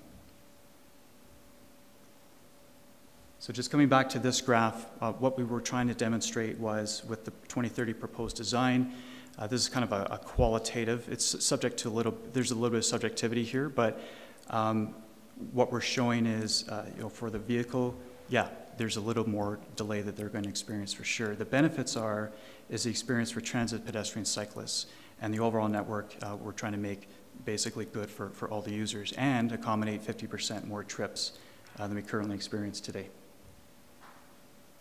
That's it. So I'm welcome any questions for myself or for the rest of the team. Councillor Seeley. The roundabout on Palliser coming off the highway, can you just go over, that was looked at, and can you just go over that information? Sure. So just to be clear, the Trans-Canada ramps and Palliser Trail, the stop sign? Yeah. Is that where the roundabout was first looked at, and then you decided that We looked at roundabouts along the whole corridor, and a few issues with it. One is for active modes accommodation with the way we build roundabouts here in North America. So you generally are creating free flow conditions for the cars, which isn't necessarily great for pedestrians and cyclists to get across. They don't have a situation where the traffic is necessarily stopped at a red light. And we've heard some, even feedback in January from the open house just around the roundabout on Benchlands Trail at the top end about kids crossing that. And that might be a little bit because of the design. But the other thing is the analysis we did at some of these locations. So at Silvertip as an example, that required more than a single lane. It needed 2 lanes just because of the way the flows work. If you don't have equal flows into a roundabout, you usually kind of get blocked up and you can't get in there. I believe there was space available at Trans-Canada and Palliser, but that was the main reason we didn't explore that, was just the accommodation of pedestrian cyclists trying to cross there. The other thing was you're coming from a highway environment to a more urban environment, and we felt that by making that more of a free flow operation than just a stop control, you're just kind of allowing that speed to just kind of come down the corridor. I guess what I'd be thinking about is if traffic does increase on the Trans-Canada Highway, everyone will be driving a vehicle if they're on the Trans-Canada Highway. If there's a backup that occurs and it starts stopping traffic on the Trans-Canada Highway, we should consider that. Right. So from our analysis going out to 2038, and again, this is sort of a peak hour, June, summer day, or a peak hour in the afternoon, the queuing that we see wouldn't exceed the curve that kind of hits the stop sign. You know how far back those ramps go? So that's the extent of the queuing that we see in the worst case. Okay, thank you. Councillor McCallum. Somebody turned you off. Hello. Okay. Earlier today, we had a presentation with regards to 2 potential fire halls locations. One of them is in the Alberta Transportation right-of-way, just sort of by the cemetery going into Palliser. You know all of this. And I'm just wondering if you can tell me how some of these plans would interface with fire trucks coming in and out of that spot. So we haven't looked at the details there. We were privy to this about a year ago and asked some questions around exactly what you're asking. We want to make sure, of course, that there's no median in front of that driveway is kept open. There may be need for some analysis there to see if perhaps some emergency lights are required. I know we do this in Calgary a lot. We have it on 16th Avenue, Trans-Canada Highway even, where you're trying to, so there's a call, they need to get out into traffic, how do you do that? So they have these gates or controls, especially for that. I don't know if the traffic is such on Palliser without kind of doing more analysis that that's required. Right. But if There's options. Yes, there's definitely design options. Yeah. Okay, thank you very much. Any other questions from members of council? Seeing none, thanks for your presentation. You're thinking, gotta think faster. I can't think faster. You know how it works. One of the things that I think we all grapple with is the motivation for people to drive. And, you know, as on one of the earlier slides we saw, the city of Calgary since 1996 has doubled in population, pretty close, from 850,000 to 1.5 million. And the city of Calgary is expected to continue to grow to over 2 million people.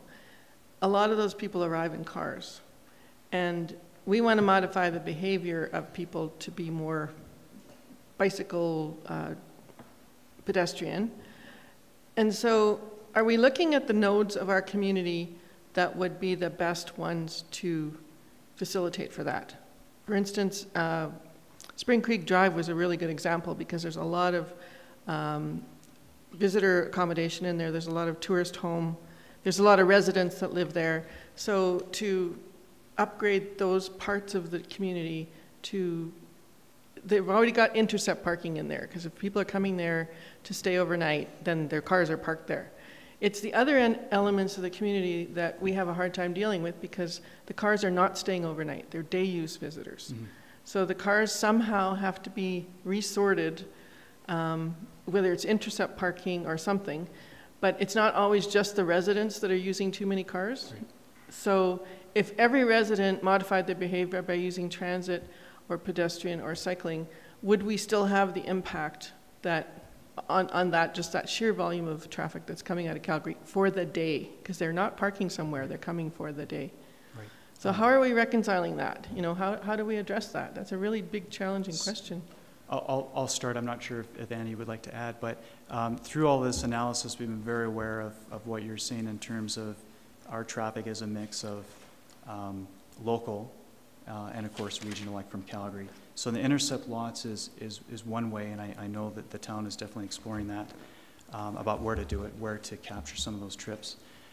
The other is you know, Rome and other transit, public transit services, of course, would help with that. Carpooling and other initiatives. It's you know, a multifaceted problem or approach that needs to be taken. I know, you know, certainly a lot of people that head west from Calgary, they park by that Petro-Can at 22 Highway 1 because they want to carpool because of gas savings. So that's kind of another way. That's another formal way people just are trying to save money. So I don't know if there's any other strategies, Andy, other than those, in just dealing with the more regional trips and changing their motorways. Only to expand a bit on that, the focus on Bow Valley Trail, Kananaskis, that whole area is in a large part because that's where we have the majority of our visitor accommodation. So that's intercept parking strip, basically. The day trippers are generally arriving in 2s and 3s and 4s, so we're already getting them into car share mode when we looked at that earlier capacity spectrum. So a lot of what we're targeting is just encouraging people to carpool, encouraging the single occupant all day come downtown, work in a business and park a car in a prime spot, hop on the bus instead and free up that spot to be used 4 or 5 times by groups of 3 or 4 people. And so you get this big multiplier effect. So leave the capacity for carpooling cars, day trippers, and target Visitor Comm Alley, target the Spring Creek Mountain Villages, target TP Town, a great walkable community if we just build the infrastructure there. And accept that, yeah, the majority of trips are still going to be vehicle trips. The majority of people for the majority of the time are going to be driving, including our visitors. But what we're showing is that we create the capacity just with a modest shift to 72% on railway, for example, of people continuing to drive. It works. We can make it so that it works and that we have these great streets that are comfortable to walk. They're invitations for visitors. They make visitors feel like that is the first-class way to get downtown, as opposed to sending them through a mud trail where they feel like a second-class citizen. Well, I know with even the railway upgrade crossing, the pedestrian, I mean, people who are staying in the hotels on Bow Valley Trail didn't even know where that was. Mm-hmm. So just by widening it and making it more obvious and making it more welcoming, I can see that there's much more pedestrian traffic. So in those high-density places, definitely, it's a really valuable component of it. And there's so much more. We're really working to integrate this into everything we do in the community. There's so much more than just building infrastructure. It's getting maps into hotels, training front desk staff to say, you know what's a great walk? Just go out the door, turn left, and go through that great new path. And so there's a whole cultural education, wayfinding signage piece to theming walks with our mining heritage that makes those bits and pieces experience, like we see with transit being number 5 on TripAdvisor. Turn these trips into experiences and people will look for them. They'll look to park their car and walk along the boardwalk to get downtown, but they need to know it's there. Just to quickly add on the wayfinding, we just touched on it very briefly, was to not just examine it for vehicles, but also for pedestrian cyclists as well, and look for wayfinding for all those users. Admittedly, myself, I always used to, there was no Three Sisters Parkway when I lived here 18 years ago, so I always went down Main Street, the interchange went in, I continued to do that, and just noticed in recent years that there is signage saying Nordic Center, you know, take one of these earlier interchanges. So that wayfinding from the highway in, even if they're not headed to the core, is kind of important too, because there is residual capacity in the network. They just have to be in the right place. Thank you. Thank you very much. Thank you. Is there more that you wanted to summarize? That concludes our presentations, our parade of presentations. Just a summary for next steps, we do intend to come back to council with the elements we would like to build for TIP 20. We'll bring those back in July for acceptance for planning purposes, which would allow us to move to detailed design. We're looking to introduce route changes this summer, coming back this fall as part of the budget process with options for the Benchlands Trail intersections. And then to move into construction of the TIP 20 project early next year with the utility piece, which it's critical to get in because of groundwater, and continue with construction through the season on the roadworks, and complete substantially next year, but final completion of the project before Canada Day of 2021 is the project schedule we're looking at there. So all of those locations, particularly in the Railway Avenue region, will start to build in 2020? Correct. And conclude in 2021 by Canada Day? Correct. And will all of the various bits and pieces be going on at the same time, or will you kind of do a piece then move on?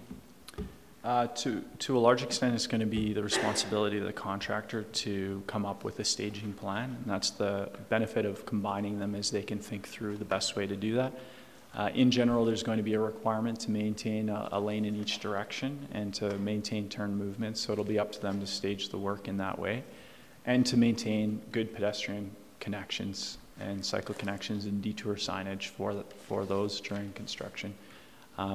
And I would expect they'd be working in different areas at different times. Mr. Fark, you had something to add? Yeah, so just to be clear, these are all approved capital projects. And it's not normally the process that once we get a capital project approved, we would come back to council and say, well, that project you've already approved, we're asking for another approval. because of the significant impact that these projects have and the sort of long-term perspective we're taking with the community, what we didn't want was a scenario where council approves the budgets and approves the projects, and then we actually start building it and council goes, oh, wait a minute, I didn't know that that's what it was going to look like, right? So what we want to do is bring it back, and so I hadn't had much of a chance, and unfortunately this is my bad, to condition this with the CAO in advance, this discussion about whether or not to bring this back, the actual designs back to council for an approval. So Andy and I have discussed this, that it's a good idea to bring it back to council and say, okay, look, here's what we're moving forward with. Even if it's just an opportunity to reaffirm in everybody's mind what it's going to look like and how it's going to function. But so the question about whether or not it's appropriate to get an additional approval is one that maybe agenda review would still like to discuss. But our intent is to bring it back to council at the very least as an additional update, so that everybody is clear. Because like I said, we don't want a scenario where construction begins and people didn't understand what it was that they were going to get. Right? And so we want the community, we want council to be comfortable understanding what is coming. Yeah, I think a conversation and agenda review is probably a good idea. Yeah. Councillor Seeley? Just on that, for budget, in the report it talks about Benchland Trail improvements, and we have a new vision, so that could come with a new budget ask. So there could be modifications, and that would come back to council for budget adjustment, I would think. The intent with Benchlands Trail is it's an approved project to do mill and overlay with an approved budget for intersection improvements that does not allow for what was shown earlier by Ms. Halleck. We do plan to come back in the fall with a proposal to council for an option that would allow for a more significant intervention, but at this point we're not looking for any design approval or additional budget. We're proceeding based on the status quo with the development of an option for consideration as part of the budget. Okay. And so at that point, council will be given the opportunity to say either proceed with the currently approved mill and overlay and that's it, or actually we approve this additional treatment that you're looking to do and the budget to go with it. So it will be an additional decision point for council. Yeah, it's always council's decision. It is indeed. Councillor Sanford? Thank you. In regards to the number of boulevards that are being proposed, is as part of the capital budget, would those be funded under the budget that we're looking at? Because that's a lot of boulevards, right? In terms of what's approved. So I'll flip back to our, I wish I didn't do that with that slide. In terms of what's being proposed for Boulevard, we have a couple of small medians that are proposed between the Northview development and Benchlands Trail. And we have boulevard treatments at the intersection that are proposed. Those are all funded. They're part of the current capital project. Future boulevards along Railway and Bow Valley Trail and up at the crossings are not funded, and they're not part of the construction we'll see this year. That's not part of the scope of what you're talking about today. Just in the footprint at Bow Valley Benchlands, and we have budgeted for the boulevard treatments there. But we were shown a number of different pictures and treatments, but that's future tie-in to what you're showing us right there? Correct. So that would be construction out in the 21 to 24 window, and we have placeholder budgets in the 6-year capital plan that would allow for some improvements, but we'd need to revisit those as part of the budget process as we get closer to construction. Okay, thank you. And I'm assuming that there'll be some sort of continued engagement on various projects between now and when it comes back to council? Yes, there are still interfaces that we're working out details. For example, with Northview, we're working with their designers to finalize a design there, and they're actually going to construct some of the improvements as part of their development requirements this summer. And with the church site, we're still discussing the exact configuration of their frontage. There's a proposal to have a lay-by for their use and right in, right out. And we're continuing discussions with them on the traffic impacts of what we're proposing. Great. That's, I think, everything. Any other questions? Councillor Sandra, any questions? thanks everybody for being here. This was a long presentation, but long time coming as well. We've been getting bits and pieces and tastings of this for some time, and speaking for myself, I'll look forward to the end of 2021 when it's done and the community can see how it plays out, just as we did with the railway, the Spring Creek Drive intersection, and a lot of curiosity about how that would actually work in the community. And my sense is people are seeing that it works really well. Certainly the data you showed earlier on the use of Spring Creek Drive is evidence of that. So thanks for all the work you've all been doing. Thank you. And we'll see you again. Thank you. Now we're going to rocket through the rest of this agenda. Rocket. Rocket. Vote? You haven't voted yet? Good God almighty, woman. I voted 3 times. I voted 3 times already. Okay.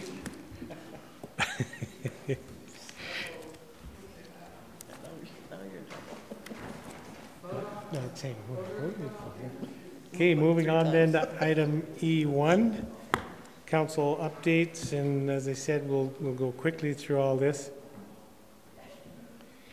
So if anybody has a question for another member of council, let's hear them. I had a question for Councillor McCallum. Your note on the TP Town Task Force was made clear in the meeting that the task force would like to understand from council as to what the plan and time frame will be for making investments in the neighborhood infrastructure. Could you just expand just a tiny bit on that? I think it's pretty clear, quite frankly. Well, it's not clear to me, so. I've sat on the task force now. This is my second. Thank you. This is my second year. You sat on the task force for 2 years, and I would say that at every single meeting I have attended, the understanding of when council is going to invest in the roads and the underground infrastructure of TP Town, when is that going to be articulated to them? And whether it's a trigger or it's similar to kind of maybe, like, I don't know what the trigger was for Hospital Hill, for instance, to be completely redone. I know that it was, it had to do with going under the roads and everything else, but that was a very clear question. I would say the last 3 meetings I've been at that, it's been asked 3 or 4 times, and we are unable to give those folks a clear answer. And I think that it's actually affecting some of the decision making in terms of what the change going forward will be with the TP Town ARP in terms of short-term gain and no long-term gain, or just what decision do we make that will get us our roads fixed? Okay, thank you. Mr. Fart? So I would actually echo some of Councillor McCallum's frustration with the TP Town Task Force process and the ability to actually move forward on it. It's certainly a point that administration is also trying to be attentive to.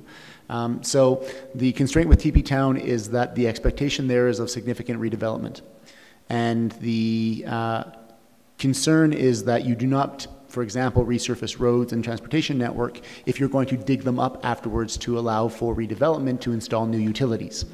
And so the trigger all along was understood to be once a certain critical mass of development actually took place. Part of the discussion, though, is that the feeling of the task force is that the current ARP actually is limiting the ability of that densification, that development to move forward. So we need a solution to the ARP question, what happens next with it, in order to facilitate the development, which would then be the trigger for improvement of the infrastructure. And combined with that is, as has been presented today, the need to plan that infrastructure in a way that is consistent with the rest of our transportation goals for the community. So the short answer is, The trigger will be a critical mass of development. The obstacle is the ARP, and administration is working to address a way forward for the ARP, which we are optimistic there will be a light at the end of the tunnel relatively soon. Can I add to that? So what is the critical mass? Because there are DPs and BPs being filed and paid for on a fairly regular basis. How many did you put as part of your council CAO package? 2? Like, it's happening quite quickly, so they want to know, okay, what's the number? What's the critical mass? Define critical mass, because we keep using that word over and over for the last 2 years. And we can talk about this further. I would love to talk about it with you further, because I have, there's nuances to the whole thing. I felt after having this been asked of me many, many times, administration many times over the last 2 years, I felt it needed to go into my council CAO report, because it is a question that the task force wants an answer to, period. And some of them have been on that task force for over 12 years and have been asking that question for 12 years. Right, you are. Ms. DeSoto?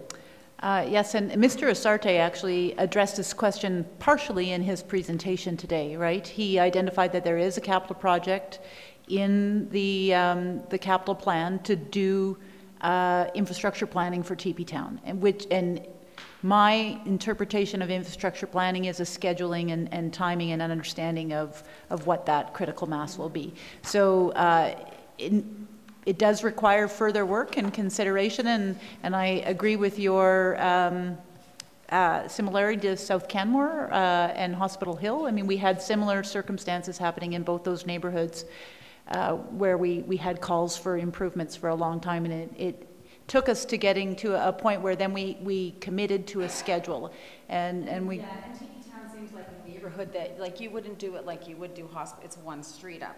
Well, TP Town, we would, you know, TP Town would be like South Canmore, where we did sort of adjust a grid over 4 or 5 years, and I would agree that Second Avenue is getting pretty close to that critical mass, but there has not been much redevelopment on the internal road network. And I would agree with Mr. Fark that the ARP has something to do with that, but there's other things at play.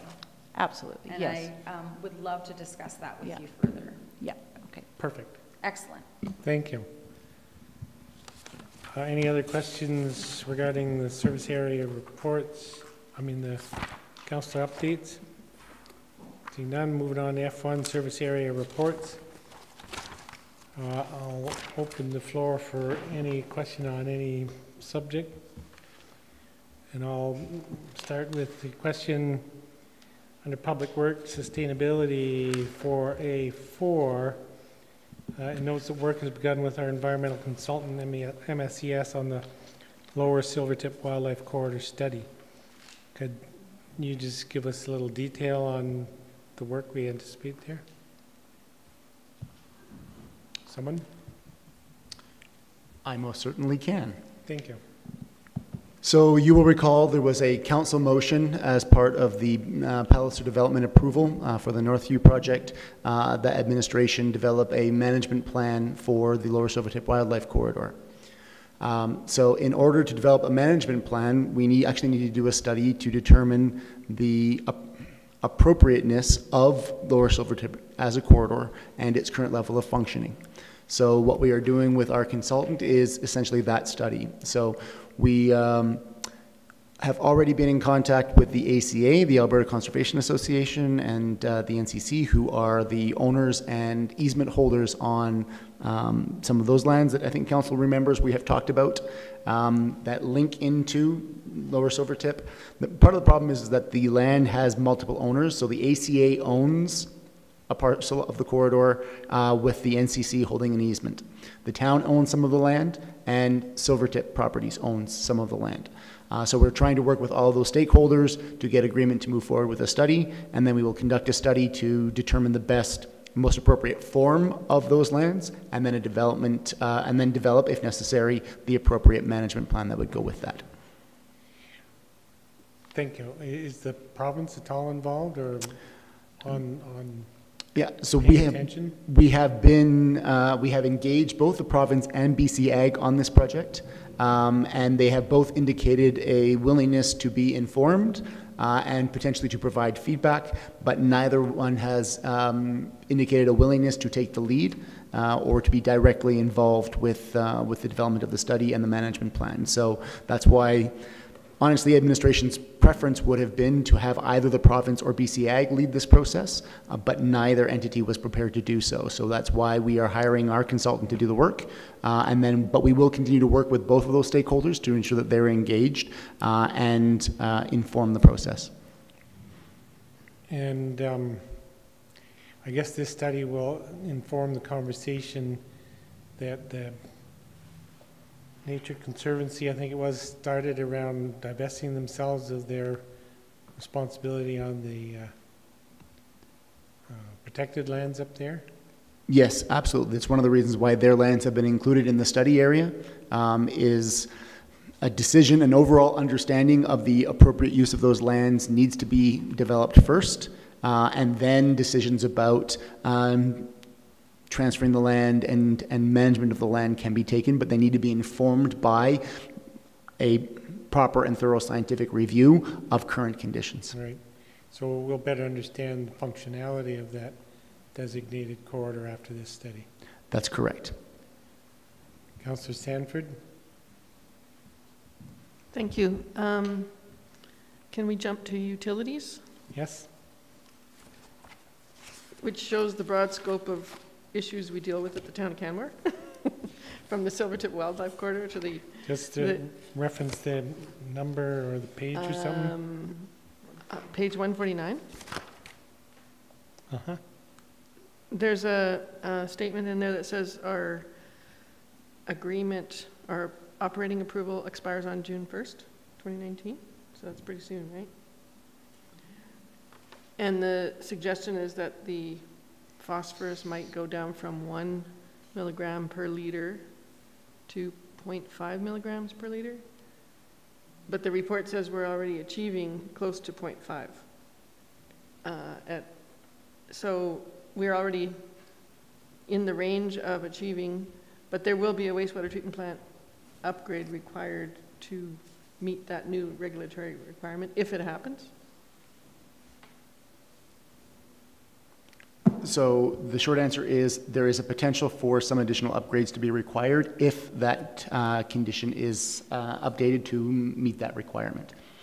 But we're currently in the range of those conditions. We're not that far apart. Right? We're not that far apart, so we would have to do a study then to determine the extent of the upgrades required and then come back to council with information around costing and whatnot. Okay, but we actually don't know what those regulatory requirements are going to be yet.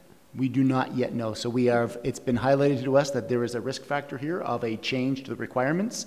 So we are aware of those, and we are trying to, again, both renew our approval and then plan for the potential consequences. Okay. So it's not, what I guess I was concerned about is it's not a significantly urgent thing right now because we're already in the range. There will be some upgrades required to stay under that 0.5 if it changes? But potentially, but there's also a grace period. So it's not that they shut down your wastewater treatment plant if they change the requirements from one approval to the next and then you don't meet the requirement immediately. So we will be given time to develop a plan and implement upgrades if they are required. Okay, good, thanks. Ms. DeSoto? Yeah, just to supplement that response, this has been a long-standing discussion with the province, and it's less about our approval and more about approvals for any discharges to the Bow River. So we discharge the Bow River, and ensuring water quality in the Bow is the province's primary concern. So if they were to make a change like this to our approval to operate, it would impact all other approvals to operate on the Bow River. It would be my expectation that the province would start discussions with stakeholders, including the town of Canmore, the city of Calgary, and anybody else who discharges to the Bow well in advance of making that change. So I personally don't anticipate just a change to Canmore's approval, unless things have changed drastically at the province after today. Or it might change, who knows? Yes. Any other questions regarding the service area reports? Truth and Reconciliation calls to action. Any comments, observations, questions?